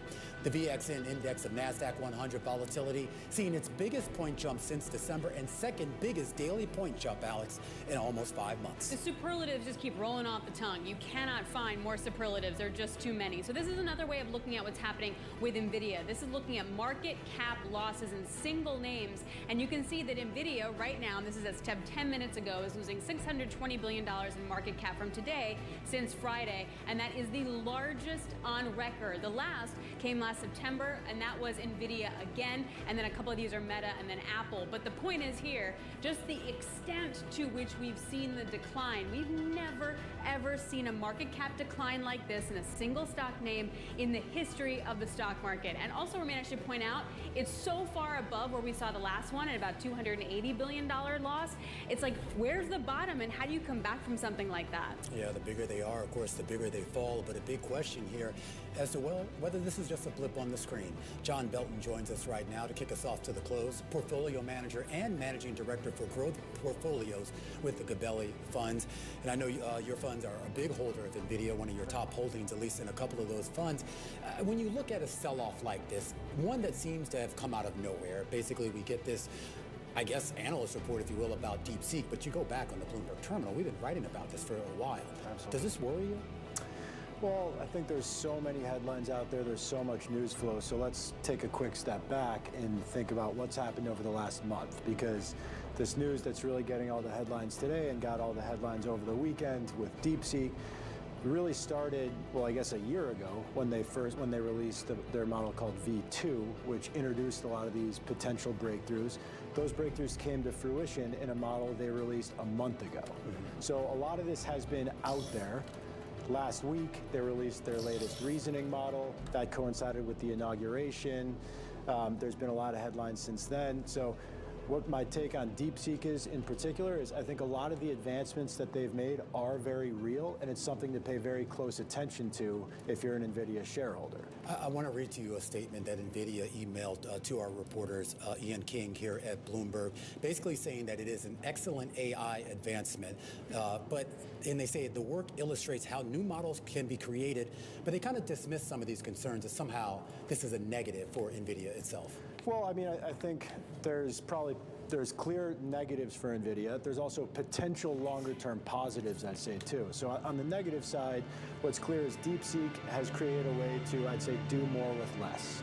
What they've done, the way I think about it in simple terms, is take a professional certification exam, like I took the CFA exam. There's a lot of ways to study for that exam. One way is you read all 5,000 pages of the textbook. On the other extreme, you just do practice questions. Yeah. What DeepSeek did is when they trained this reasoning model, they kind of took the practice question approach. They took some shortcuts, but created something that's definitely good enough and capable enough that was done very cheaply. I love that analogy. By the way, I did the practice route too, and I failed level 2 twice. And then eventually I just read the book and I was like, but then you passed, so Yes. it's okay. Right. And it was interesting to see also NVIDIA talk about how the DeepSeek was export control compliant. It was like, please don't restrict us anymore when it comes to exports. Do you buy the dip? So again, I think with NVIDIA, the best way to trade the stock, or you don't trade the stock, you own it for the long term. And I think 2 points I'd make on sort of the positive side for NVIDIA, what could this do for the industry more broadly? If the cost of AI inferencing, the cost of AI training comes down, it could make the applications more broad-based. It could unlock new pools of demand, new potential customers. So this could be good for innovation in the AI space broadly, which would be good for NVIDIA in the long term. The other point I'd make is, I think this is good for big tech as well. Separate from NVIDIA, I think lower cost of inferencing, very good for a company like Meta, very good for a company like Google, very good for a company like Amazon, companies that have AI embedded in their P&Ls. And then back to NVIDIA, the other point I want to make is this happens from time to time in tech investing. Big tech stocks get left for dead and they come back. This happened with Microsoft many years ago. This happened with Apple after Steve Jobs passed away. This has happened many times with Meta, many times with Google. Amazon was never going to turn a profit. Netflix was never going to turn a profit. These existential questions tend to come up from time to time. That's what's happening today with NVIDIA. I think there are plenty of near-term questions that these companies are going to have to address during earnings this week, but I still am a holder of NVIDIA long-term. Buy the dip is not really how I generally trade NVIDIA, but I'm still owning NVIDIA for the long term. At the end of the day, though, if we get into a world where we can reduce the cost and you don't actually, you can't charge us a lot for AI services, like the everyday consumer, who is that bad for? Well, I think, so I'd say, first of all, it's probably bad near term on the training side. I do think it's seeming to be not as important to invest massive amounts of dollars in training to get the best output. I think DeepSeek is showing us that there's ways to optimize your AI spending in a way that hasn't been done yet. So I think it's probably bad for them. For someone like OpenAI and some of the model companies, so Google Gemini would be another one there, I think this is showing that those models commoditize pretty quickly. I think it could be bad for these model companies. We'll see. Again, it's very early. This is evolving very quickly. That's where I'd start as kind of the losers.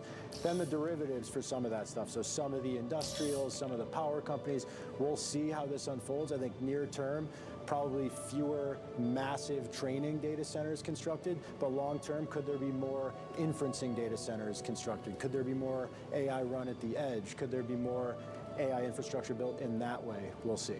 I am curious as to, you mentioned some of the earnings we're going to get. We're going to start to hear from some of the hyperscalers and some of basically the buyers, the ones that have been investing a lot of money in this. Do you think we're going to hear any sort of material change in the amount of money that they've committed to these projects? Well, Romain, that's one of the really interesting things about the last week. So this R1 model from DeepSeek was launched on Monday. And then the next day you had this Stargate announcement with Oracle and OpenAI, and we can debate how real that is, but a $500 billion AI investment program.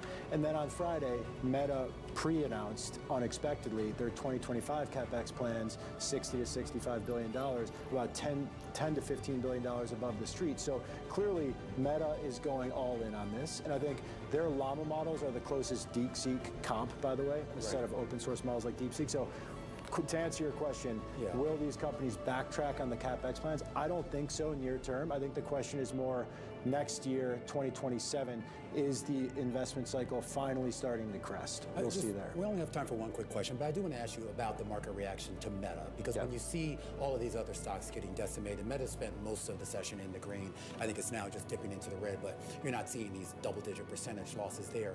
Why do you think investors were maybe a little bit warm on Meta as opposed to some of the other some of the other software companies out there? I think near term, people trading Meta stock, the big unknown ahead of earnings this week, there's two unknowns. What are the CapEx plans? What are the OpEx plans? CapEx plans, those were announced, so that was kind of a potential negative event that they got out of the way on Friday. So that's why that stock reacted okay on Friday.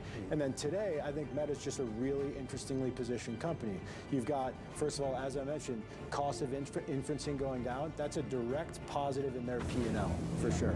And then secondly, DeepSeek open source model company, that's what Meta's made a big bet on open source models. That's what they have with Llama, so I think there's excitement about that asset moving forward as well. And you are a holder of Meta. We are a big holder of Meta. So great, John. Really good to get that perspective at Investor Take. John Belton, Portfolio Manager, Managing Director for Growth Portfolios with Gabelli Funds. Thank you so much. All right, let's get a check here on volatility, because as you see the market sell off, you see the VIX spike, you see the NASDAQ volatility also spike as well. Joining us now to discuss is Mandy Zhu, Head of Derivatives Market Intelligence over at CBOE. All right, so this is a day. Yes. This is a day for volatility when we're used to volatility being really low. How much can volatility rise, particularly for the NASDAQ? I think we're still in the early innings. So what is interesting about today's sell-off, yes, volatility is higher, but it's really still very much an idiosyncratic story about AI, about NVIDIA, as we just heard. Markets are not pricing this to be a macro correlated driven sell-off. I mean, in fact, three of the sectors, at least when I walked in here, were up on the day, right? So for someone owning volatility or owning index protection, what they're really playing for is that correlation pickup in the market that we haven't seen. Correlation still near historic low. So I think right now the setup is still for this to be a stock-specific, fundamentally driven correction. The question is, when does it turn? People have positioning.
Depends on the names. I think it's hard to say, without more broadly speaking. But in a name like NVIDIA, for example, you're seeing both. And I think in a day like today, much more on the put side. So skew has steepened much more significantly in NVIDIA, for example. But to Romain's point, we did have a story on the terminal that said that we're seeing some selling vol rather than buying vol. So like getting interested in doing that again, particularly in options ahead of the Fed on Wednesday.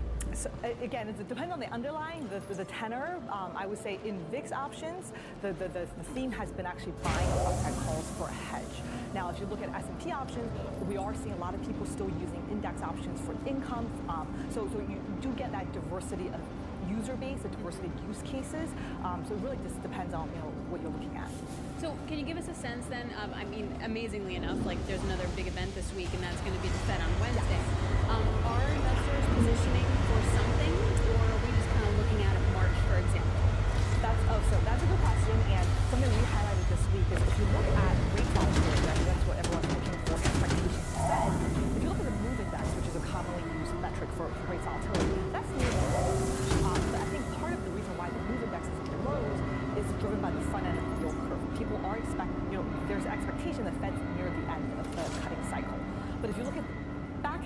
curve, right? Longer dated bonds where the volatility is really driven by uncertainty over the inflation outlook, the growth outlook. Volatility there is still very elevated. So our rates vol index, VIX TLT, which is exposed to the back end of the yield curve, that's actually near the highs. We're not near the high, but 75th percentile high. So that divergence kind of tells you that the uncertainty right now is really the longer term outlook, the inflation outlook, whereas in terms of what the Fed's going to do, I think the market's pretty complacent about it. Is there any sort of way to sort of assess whether we're seeing anyone out there buying and selling based on the political and geopolitical concerns? Sure. I would say, obviously, with the new administration, that's been a very hot topic.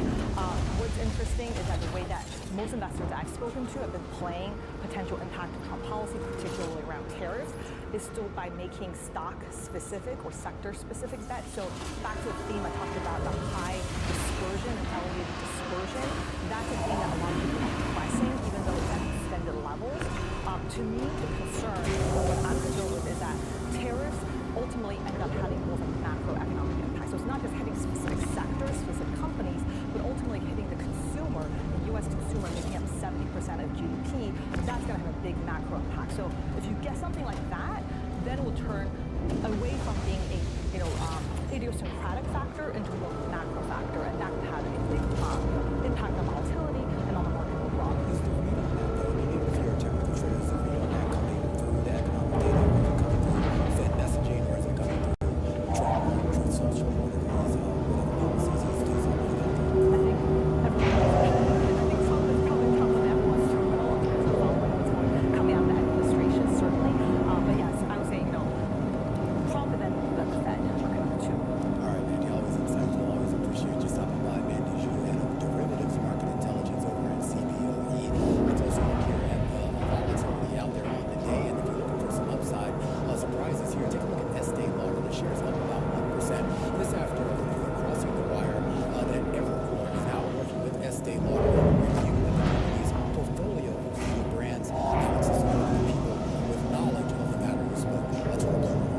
I mean, this flies in the face of my invest in your face thesis that I love to talk about.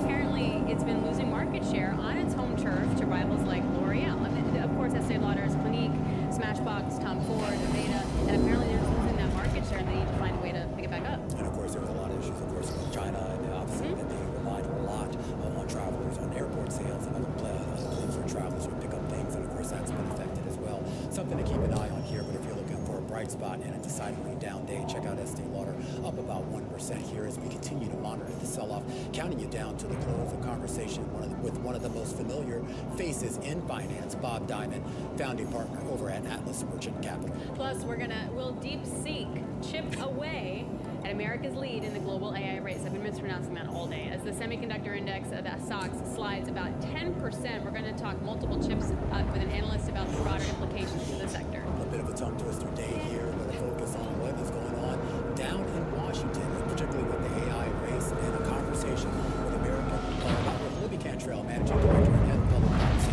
over at Pinnacle. A lot of great guests coming up. Don't go anywhere. This is the close on Bloomberg.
sell-side top calls, big movers on the back of analyst recommendations, and a lot's moving out there other than tech. We're actually going to start with Qorvo. This is an Apple supplier. The wireless chip maker gets about 40% of its revenue from the company. Got an upgrade today to overweight at Piper Sandler. This comes after activist investor Starboard amassed an almost 8% stake in the company. Piper says this could set Qorvo up for improved fundamentals and could see as much as $300 million in operating efficiencies. Nevertheless, the shares down on the day. Next up, Take-Two upgraded to buy at UBS. The analysts expecting the highly anticipated release of Grand Theft Auto 6 to drive sentiment similar to the stock's historical outperformance ahead of major releases. He expects bookings, profits, and free cash flow to reach an inflection point over the next 2 years. Shares up 1.5%. And finally, Plug Power. Seaport Global pulling the plug on the green hydrogen company with a downgrade to sell. Escalating headwinds suggesting the worst isn't over, says the analyst, who sees risks from political uncertainties that could impact government funding and top-line earnings growth. The price target set at a street low, $1 a share. Those shares down 7% on the day to $194. And those are some of our top calls. Now, we do want to return to the main story of the day, and that is the massive sell-off in tech led by NVIDIA. Our next guest is encouraging investors to keep calm, take deep breaths, and most important, maybe buy the dip. Joining us now for his insights is Antoine Chkaiban, technology infrastructure analyst over at New Street Research. And Antoine, first, put this into perspective for us, because there's a lot of talk about DeepSeek, the fact that it's been around for a year, the fact that it released a model a year ago. It seems like you had two releases, one that was in late December, another that was in early January. This seems to have finally been catching the attention of investors here in the U.S. Can you help explain to us why? Yes, thanks a lot for having me. So I would say DeepSeek is a group of exceptionally talented individuals doing a lot with very little, and that resulted in very impressive efficiency. That being said, I would say two things. First, this fits our broader framework on model optimization. So on one hand, you have the cutting edge and frontier models, like the ones deployed by OpenAI, whose primary focus is to unlock groundbreaking capabilities. And on the other hand, you have smaller players like DeepSeek, who innovate at the lagging edge and find ways to replicate advanced features with far less compute. But there is nothing outside of the ordinary here. Mistral, for example, also introduced a much cheaper model in 2023. And then, frontier players also optimize their own models to remain competitive. And all this has a net positive impact on end demand. This is the Moore's law of generative AI. Every time the cost of transistors came down 2x, we ended up buying more than 2x more transistors. And the same dynamic will most likely play out with generative AI. Then second, efficiency is all about trade-offs. So DeepSeek is more specialized. It is trained on less data with smaller specialized experts, while the latter is a frontier world model, seeking to widen as much as possible its scope of knowledge and its ability to address any question. And V3 was deeply focused on math and science in its training, which explained its ability to do better at math and science tests and its poor performance in general knowledge. So bottom line here is that there's nothing fundamentally new here, just a continuation of trends. So I would definitely buy the dip here. Antoine, two things that stand out. Eventually, chips are going to lose their pricing power, and now we have more risk of, say, export controls in relation to China. How do you factor in those two? So I would say, first of all, today China represents, so historically it represented around 20% of NVIDIA's data center revenues. Now the company has reported that it's well below historical levels. In the context of the company growing revenues in the mid to high teens sequentially. So at the end of the day, if China gets out of NVIDIA's data center revenues, it will be like a killer for growth over multiple quarters. So that's the first thing to take into account. And then if you look at data center build out over coming years, I mean, there are so many data points that we can used to build our conviction that NVIDIA is still going to grow significantly over coming years. I mean, take AMD's guide of $500 billion spend on data center AI silicon in 2028. Take Broadcom's SAM suggesting that hyperscalers will each build a 1 million XPU clusters over coming years. And by the way, that aligns very well with the Stargate plan. The Stargate plan to invest $500 billion over the next few years. Antoine, I just want to ask you a quick question before we run out of time here, and this has to do with the chip sides of this. And I am curious, I know we don't know a great deal about how DeepSeek got to where it was, but they're claiming that they're using less powerful chips. Is there any sense here that other companies would gravitate away from the high-end chips that NVIDIA makes to less powerful chips? So I definitely don't think that we're headed into a world where we will use less powerful chips, and the reason for that is simply AI scaling. When you look at OpenAI's recent advancements with O3 and Chain of Thought, that really mark a real breakthrough. These models not only excel in traditional benchmarks, but they also show an unprecedented ability to generalize. And in order to achieve that, you need the most advanced chips with like significant HBM coupled with very advanced CPUs, and all that means that it's not by going to smaller chips that we're going to move to better models. So yes, I would say I really don't buy that thesis at all. Antoine, we have to leave it there, but thank you so very much. We appreciate it. Antoine Shai-Kaiban over at New Street Research, definitely positive on those chip stocks. Coming up, how today's sell-off is impacting the idea of U.S. exceptionalism. Bob Diamond will join us. This is Bloomberg.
3:30 p.m. here in New York.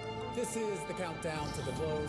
I'm Romaine Bostic. And I'm Alex Steele. Looks to be a very ugly close as well. The S&P is still up by about 1.7%. Obviously, the NASDAQ 100 up by 3.3%. You know it's only down 0.2. What's that? Equal weighted index for the S&P, clearly relegated to tech. Well, would you take a look? I mean, healthcare stocks are up, consumer stocks are up. I was trying to look to see where the bright spots were. American Waterworks, that's your #1 percentage performer in the S&P today. But there's another company that's actually doing pretty well today, and that was Apple. Right, go figure. Yeah. I wonder if that's also a part of, hey, if ChatGPT or AI gets cheaper, is that good for then your phone when you get AI on your phone? Is it easier and cheaper? Yeah, I'll never get AI on my phone, but yeah, in theory, I understand have what it you're going for. No, you have to opt into it. I haven't opted into it. Okay, all right, I'm chicken. Okay, Yeah. no, fair enough. No, me too. But what's also interesting too is the broader sense of, do you buy the dip, or is this the beginning of a bigger correction? Here with more on all of this and what it means for the industry as a whole in Wall Street's Bob Diamond, founding partner and CEO at Atlas Merchant Capital. Bob, great to see you. Alex, great to be here. So I know that AI isn't your jam in particular, but my question I've been kind of thinking about all day is the U.S. exceptionalism trade: buy stocks, sell bonds, buy dollar, or buy bonds, depending where you sit. Does that go away if the AI trade goes away? Well, I don't think the AI trade is going to go away. I think, in my view, we don't know a lot yet about the details, but if this is a competitive, efficient, less expensive alternative, I think it's good for business.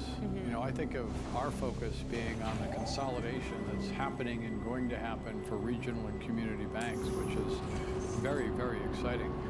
All of them need more technology. All of them are looking at various methods of AI. And if in fact this is brings in a very efficient, less expensive alternative, and if it brings in more competition, I think for businesses, not for NVIDIA or the companies, but for businesses, this is really good. I wonder about that, because in terms of the CEO confidence, we're going to see lots of M&A, the capital markets are going to be wide open. But if we see this AI route spread and or continue, does that dent, say, someone like yours optimism? I think right now this is a correction. It's all you can say. Someone asked me earlier today, will this trigger, a rout in the stock market? And kind of my answer is only if there was a rout waiting to happen. I think this is very much around AI and around the valuations. I think it's a correction at this point, and I think the fundamentals for AI are improved if there are alternatives and if there is competition. What's one interesting thing about this? Somewhat confined. It is a broad base somewhat, but you're not necessarily seeing kind of the non-tech players get too dragged into this. Is that a sign of a relatively healthy market? I think the market's healthy. I think, one of the things that we forget, going through the inauguration, watching the press from Davos, is the economy's in pretty good shape, right? I mean, it's the 3s and the 4s are great. 3% GDP, 3% inflation. I think unemployment's 4.1%, which in essence is full employment. So we have a pretty good economy right now. And I think, to me, from the areas we focus in investing, I think the change in the attitude toward deregulation is probably the single most important thing for business owners and family offices and family businesses and small businesses. Well, talk a little bit more about those places that you are investing, because I hear great economy. When I hear deregulation or more business-friendly policies coming out of Washington, I think what's in your portfolio stands to directly benefit from that. Yeah, and I think, this is a bit of a soundbite, so I apologize, but it's one of my favorite soundbites, so it's fully advertised. But there is a document in government which is called the Code of Federal Regulation. It is 180,000 pages. 180,000 pages. We've just been through 4 years of Gary Gensler and Elizabeth Warren blocking logical technology approvals, blocking logical consolidation, coming out not necessarily positive on bank consolidation. And just to put that in perspective, they were kind of worried about the big four in consolidation in banking. And yet we have 4,500 regional and community banks that are incredibly important to our economy, to small businesses, to medium-sized businesses, and consolidation will make them stronger. So we should really be excited about this opportunity if we're looking for more competition and more depth in financial services. And we're very confident that the attitude toward approving logical transactions or transactions that are good for banking and good for competition will be approved. Hence the animal spirits, hence the U.S. exceptionalism. I would definitely use ChatGPT to read that document, by the way. Do a little summary there for me. How would you know it's right? It's true. You're not going to double check. No, I'm definitely not going to double check that. Where do you think we would see the regional tie-ups? Like, is it defense? Is it offense? Is it regional? Is it, well, you know, like, is it based on location? What do you see? Well, I think there is a location aspect, particularly when consolidation is at its most successful when it's about cost synergies. So I think acquisitions that happen within state make a lot of sense. Alex, if you think about it, there's 4,500 banks in the U.S. That's probably too many. And I think one of the impacts, or one of the after impacts of the failure of SVB and First Republic was the regulators were very, very focused on the smaller, typically private community banks, which for decade after decade after decade have had 10 to 15 to 15 to 20% return on equity. With the intrusion from the regulators and the focus on investing in compliance, investing in technology, so many of them today are just too small to succeed. And so our approach is to invest in regional banks that we think have very strong leadership, very strong profitability, need more capital to kind of shore up, you know, the capital ratios, of course.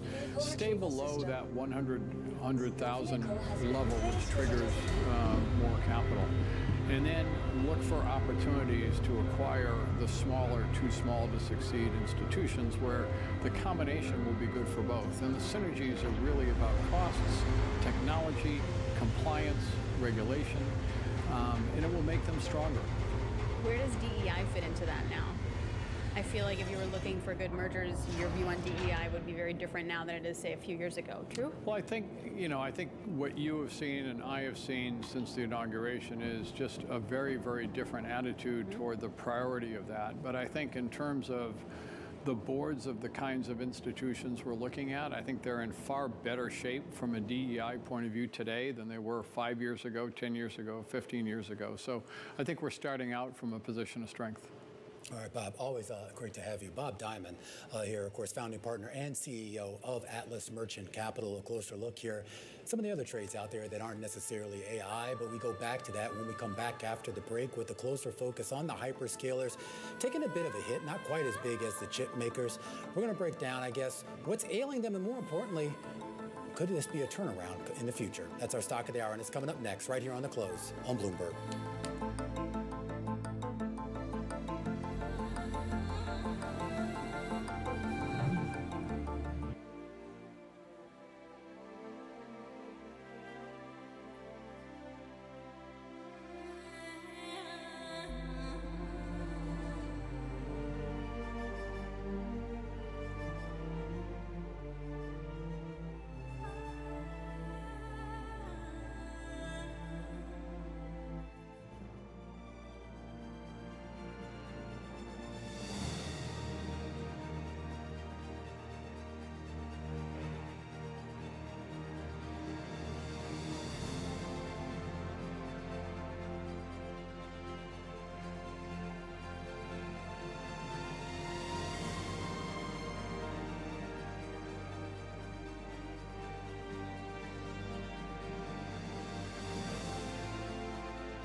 right, it's time now for our stock of the hour, and today we will have a sector of the hour. Investor concerns over DeepSeek's cheap AI model taking a toll on the hyperscalers. That includes Microsoft, that includes Amazon, and in a big way it includes Oracle. Anurag Rana joining us right now, senior tech analyst at Bloomberg Intelligence. And Anurag, let's start off here with the downdraft that we're seeing in these names. And what's driving that? I mean, wouldn't this lower the costs for Microsoft and Oracle and some of these other companies, or am I just kind of misinterpreting it? No, I mean, you're absolutely right on that. I mean, as far as Microsoft and Amazon is concerned, in the long run, something like this is good for them. But I think people were associating Microsoft and OpenAI together because Microsoft does provide the infrastructure for OpenAI workloads. But one of the most important things that people may not know, that Microsoft's revenue that it generates on AI, a large portion of that comes from inferencing, which is when you are using the application and whatever the results come out of it, and not so much from the training part of it, because that's kind of the deal they have with OpenAI. I think the big drop here is on Oracle because, as we know, Oracle is not at the same par as in terms of the market share when it comes to cloud infrastructure as Amazon Web Services or Microsoft or Google.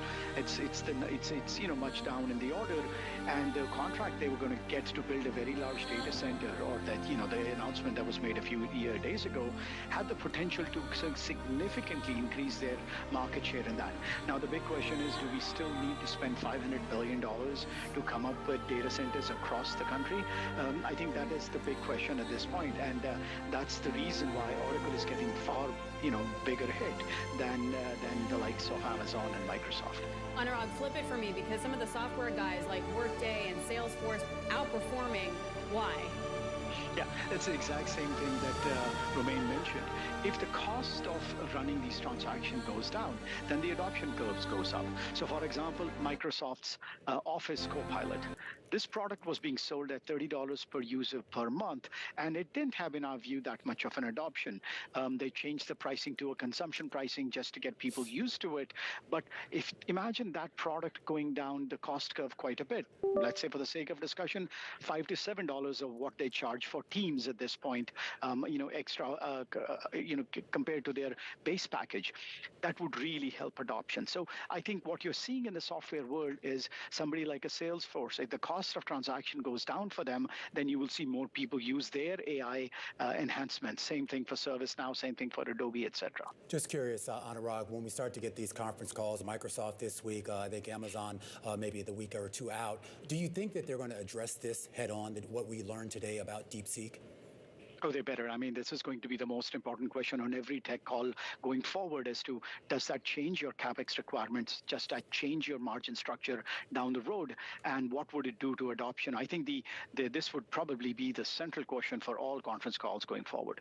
Hey, Anurag, really appreciate it. Always good to catch up with you. Anurag Rana, one of the best over at Bloomberg Intelligence. Thank you very much. Now, continuing on the AI theme, the second derivative of what's getting hit are energy stocks. You're looking at Vistra, worst performing stock in the S&P. GE Vernova, Constellation Energy. These are all the power players that were going to provide power for the data centers. They're getting hit really hard, which is so interesting, Romain, because typically utilities do well in a sell-off. And I was also seeing a lot of the infrastructure, meaning like the electricity and power infrastructure companies, Eaton, having an awful day. It was down 15%. It's like the worst day since like 87. You had a lot of other names, Amphenol and a few others as well, getting caught up in all this. I mean, you look at these numbers here and you look at NVIDIA, it's almost like everyone's just saying, okay, AI is over and we're moving on. Is that the case? Baby in bathwater. No, you actually have Evercore ISI have a note out on these power guys saying that the magnitude of these share declines implies any uplift provided by the promise of data center load growth has been washed out. So again, AI or bust at the end of the day. Absolutely. All right, we're about 15 minutes to the close of trading. It is a brutal day if you're a tech investor. The Dow is up and you have the equal weighted index also pretty much flat on the day. Lori Calvasino will help us take us through the close. This is Bloomberg.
These existential questions tend to come up from time to time. That's what's happening today with NVIDIA. I think, there are plenty of near-term questions that these companies are going to have to address during earnings this week, but I still am a holder of NVIDIA long-term. John Belton over at the Gabelli Funds talking about his holdings of NVIDIA. That stock down at least 17% right now as we head towards the close. The main drag on the broader indices, including the NASDAQ 100 and the S&P. But if you have any sort of, if you want to look at, if it's just tech, just look at the equal weighted index. I mean, that's pretty much flat on the day. But this board is showing you that chip pain. I mean, the SOX index looking at its worst day since March of 2020. That was shutdown time. Yeah, and I saw this. I mean, so we had like an open 6% lower. I think at one point it was down 10%, and now basically down 9 or 10% here. So this idea here of what is being sold, and I think you used the word baby with the bathwater during our last segment, that kind of appears to be this. I mean, it's not to say that DeepSeek does not potentially pose a risk to some of these companies, but 10% on the index level, 20% on the individual stock level? Yeah, you have, yes, baby bathwater. Also, I wonder what would have happened if we didn't have big tech earnings this week. Will we have a different kind of flavor here? And also just the valuation was so high and it was so crowded that you have to wonder if also funds are kind of moving things around at this point. Yeah, well, let's bring that up with our next guest, Lori Calvasina, joining us right now to continue counting us down to the close, head of U.S. equity strategy with RBC Capital Markets. And I do want to start with this earnings week, if you will, because I was looking at your weekly note, which I assume was probably written before some of this DeepSeek stuff came out. But you kind of talk about this has been a relatively solid earnings season so far. You also quote all of these commentaries that we've gotten from the conference calls, and I couldn't help but notice that a lot of those quotes from these executives included AI in some form or another. Based on what we learned today publicly about DeepSeek, does that change the narrative for you at all, or is this just kind of a one-off thing and the overall arching narrative is still the same? It's a great question, Romain, and I'll be honest with you. In last week's earnings, my team and I were joking. We didn't feel like we learned a lot of new information. There was more AI commentary that came out last week than the prior week, which was very heavy in financials, and that's somewhat interesting in and of itself. But I think that we're really on the cusp of getting this deluge of earnings reports from companies later this week and next week, and that's when we're really going to start to learn some things. So, I've had my thinking hat on today. We have been watching the market action, but I wouldn't really overreact to one day. I think the problem that we've had, if you go back the last few quarters, maybe even the past year, frankly, is that we keep going into these reporting seasons, and there's all this angst around the AI trade, and people look at the Mag 7 and they say, well, the valuations are extremely high, and there's really been this itch to rotate. And so we get the financials and things look pretty good, and it feels like we're ready for this rotation. And then we go in, and usually there's like one or two of these big tech companies that disappoints a little bit. There's some volatility. Maybe some of the others are stronger. We go to post-reporting season. The analysts go back to their desk, update their models. They've usually talked to the companies, and magically we see some resilience in those big tech names. And so you've had this deceleration in earnings growth anticipated for the big tech companies, kind of that Mag 7 cohort, but they keep fighting back. And so to me, this is just sort of a chapter in that longer saga that we've been going through for a year. Admittedly, a more exciting chapter, but I don't know that it's terribly different to me yet. Well, let me just cherry pick one, and I know you can't go too deep into single stocks, but I just want to use Meta as an example because they pre-announced last week about their CapEx spend, and for one reason or another, the market reaction to that was decidedly positive. It's up again today, 6 straight days of gains for that stock, and I do wonder, once we start to get the earnings out of Microsoft and some of the other big spenders in the AI space, are you concerned at all about the CapEx spend, at least of what we know publicly now?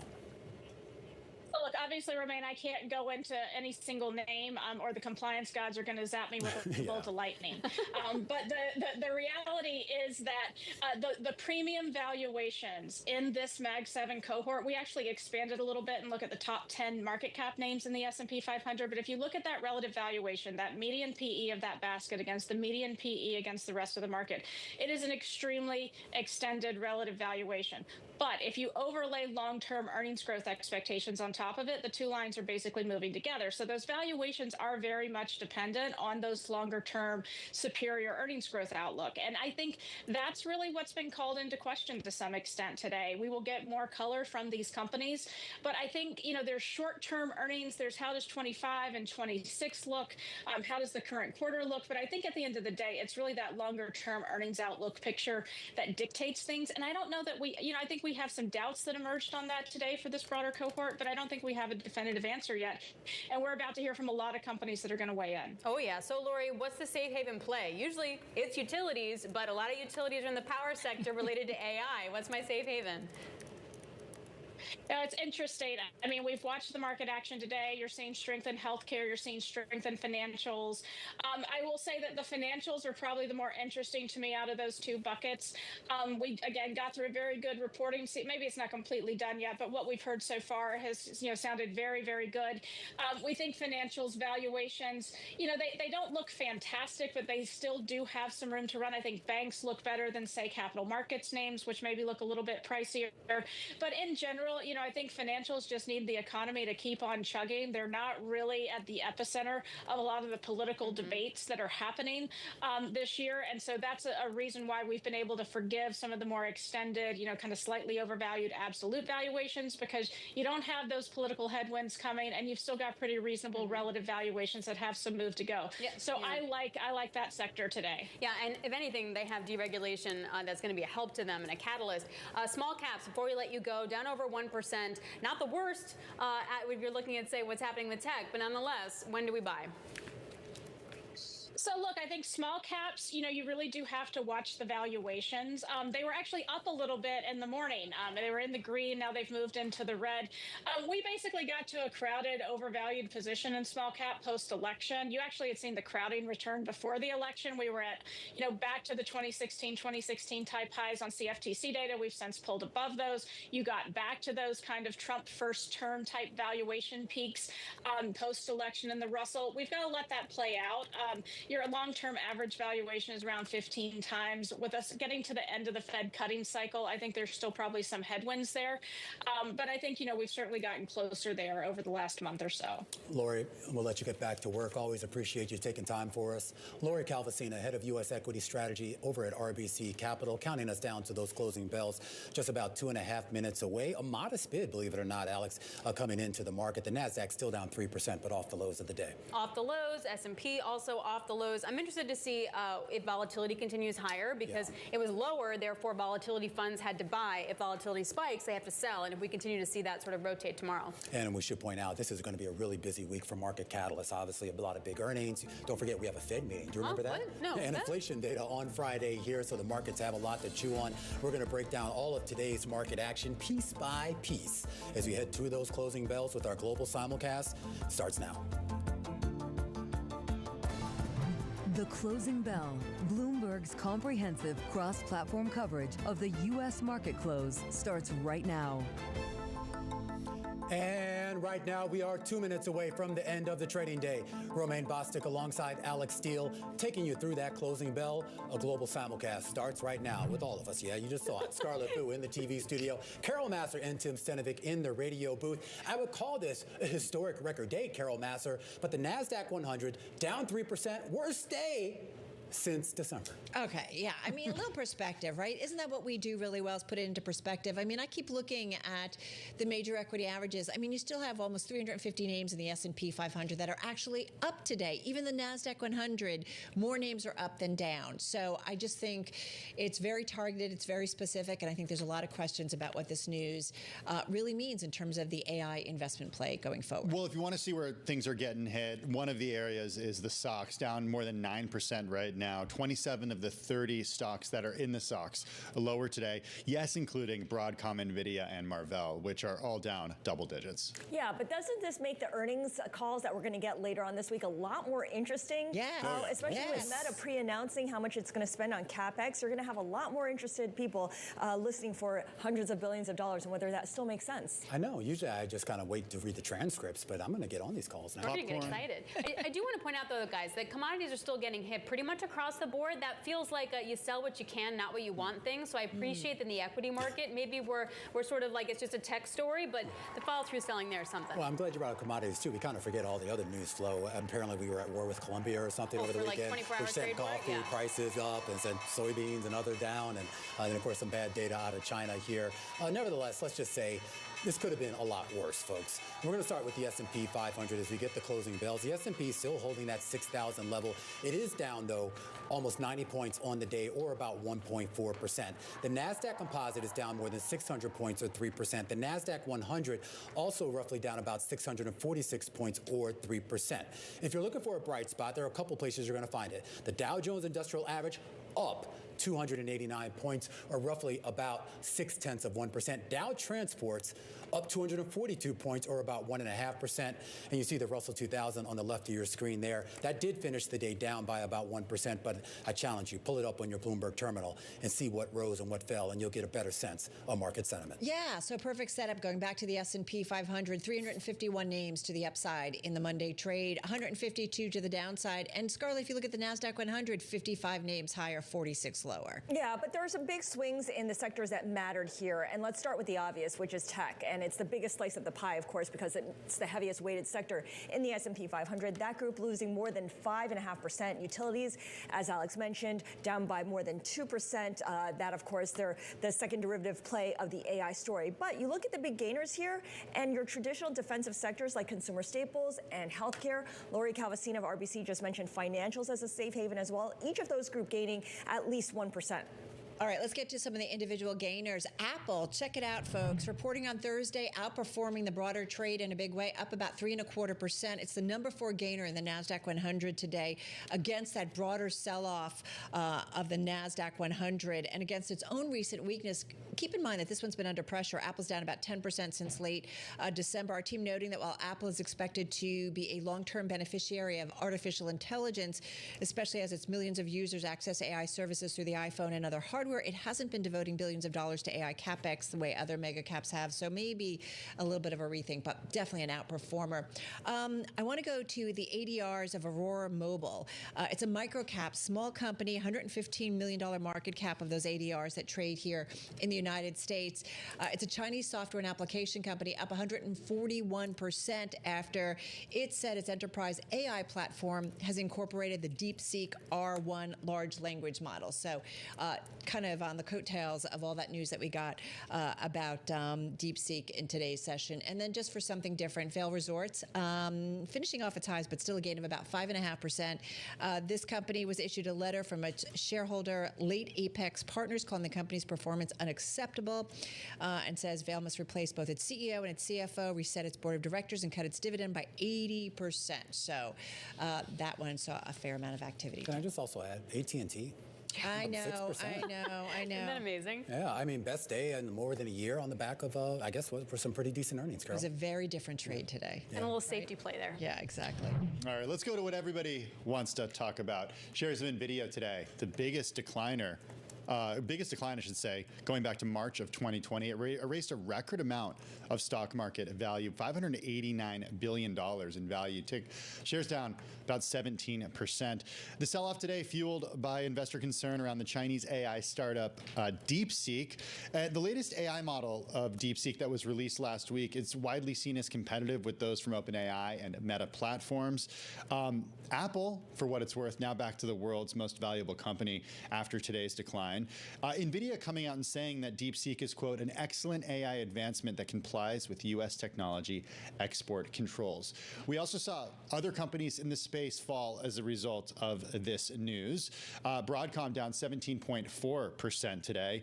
It's a key ingredient, of course, in the companies that are designing their own chips. So think Amazon, think Alphabet. So if there's perhaps less need for those, then Broadcom is affected. Once again, shares of Broadcom down double digits today by 17.4%.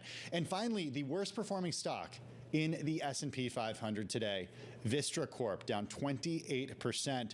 Because if you have less of a need for those hyperscale facilities, then you have less of a need for power. And that's why independent power producers got absolutely crushed today. it was actually the best performer in the S&P 500 last year, up more than 260%, but down today by more than 28%. Yeah, Romain and I were talking about that earlier, like baby with the bathwater. Like, is that what we're looking at here when it comes to all those derivative plays? Looking at the bond market, it's been a solid bid the whole day across the curve, yet yields are off the lows of the session. Just taking a look, say, at the 10-year, yields ending down by about 9 basis points. At one point, they were off by about 13 basis points. We also got a 2- and a 5-year auction. They were fine. Tomorrow, we get the 7-year auction, so watch that as well. The 5-year did pretty well today. All right, I had mentioned earlier that this is a big week in terms of tech earnings. Which one are you guys looking forward to the most? Because it feels like Meta kind of front run their whole CapEx spending. We already know what the number is going to be, but now the onus is on Microsoft to see whether they do anything. Okay, so on Meta Platforms, real quick, I was surprised to see the stock reaction to this announcement late last week, because normally when you see a CapEx announcement go higher, you know, the stock gets hit, but investors were bullish on this. And we also saw Meta Platforms, you know, at one point it was down today. Later in the day, it was higher. Investors not selling off the stock today as a result of what we saw from DeepSeek. Do they come out? I mean, Mark Zuckerberg knew about this last week, even with the announcement of increased CapEx spend. Do we see any of these companies pull back? Well, that's what I'm curious about. I mean, I guess the short answer would seem to be probably no. And I thought you brought up a good point. Is a lot of people were talking about this idea that there's no way that these tech CEOs and the other folks beneath them weren't already aware of what DeepSeek was capable of. Like I said, this kind of dates back to late December, and then of course back to January 9th. As far as what I'm most interested in, to answer Scarlett's question, I kind of want to hear what Apple has to say, because they were kind of the laggards in this, right? They were the ones everybody said, well, they're behind the curve. Why aren't they spending more money? Why aren't they articulating more of a AI strategy? And I don't know. I kind of feel like, for a variety of reasons, maybe it's kind of better that they didn't. Well, maybe, but also they just hired a new head of AI, right? So interesting to see sort of the read-through on that. But to your point about CapEx spend, so it feels like 2026 is now what we care about in terms of CapEx spend for these companies. Remember, for Meta in particular, they have Meta Llama, which is open source, right? So something that's open source that's doing really well, it's easily adopted, should be good then a read-through for Meta. Well, that's the thing that's interesting, right? That if this ultimately is true, and there's still a lot of questions in terms of, you know, their developments, DeepSeek and what they found out, and the cost side of that equation. But if it is a lot cheaper, anybody who's been doing the spend, and I will want to know from Meta that, like, do you rethink your spend, that if it's not, you're not going to have to spend the $65 billion. So I do think that it could be a plus for the likes of Meta and Apple, that when they ultimately do, it's going to be a lot cheaper on their CapEx line. There's also a big question mark about how Washington responds, or whether it responds, because clearly the export controls may have been working, but China was able to get around that and use the lower end chips from NVIDIA to create all of this. So that should be a concern to NVIDIA, right? Yeah. That its most recent highest end chip wasn't the one necessary to make a product such as this. Yeah, and I'm also on that same front, though. I also am curious to hear, too. We're going to get some earnings out of the car makers. I think GM, of course, Tesla as well. And we also talk about some of these chips and just the technology, the AI technology being used, of course, with autonomous and assisted driving and other things like that. So we could actually get some interesting commentary out of those companies as well. It's only Monday, guys. Unbelievable. Is it? Are you sure? It is only Monday. Yeah. Sorry. All right, guys. But it's not bad. It's going to be exciting tomorrow, unless you have to go to a municipal bond conference. Which I'm looking forward to from 10 to 12. So listen in on radio. Okay, we will. All right, that's a wrap. Our cross-platform radio, TV, YouTube, Bloomberg Originals, folks. We call it the closing bell. We'll see you again, same time, same place tomorrow.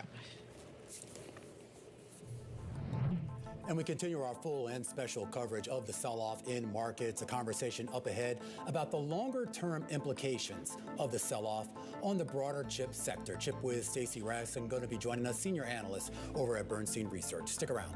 This is The Close on Bloomberg.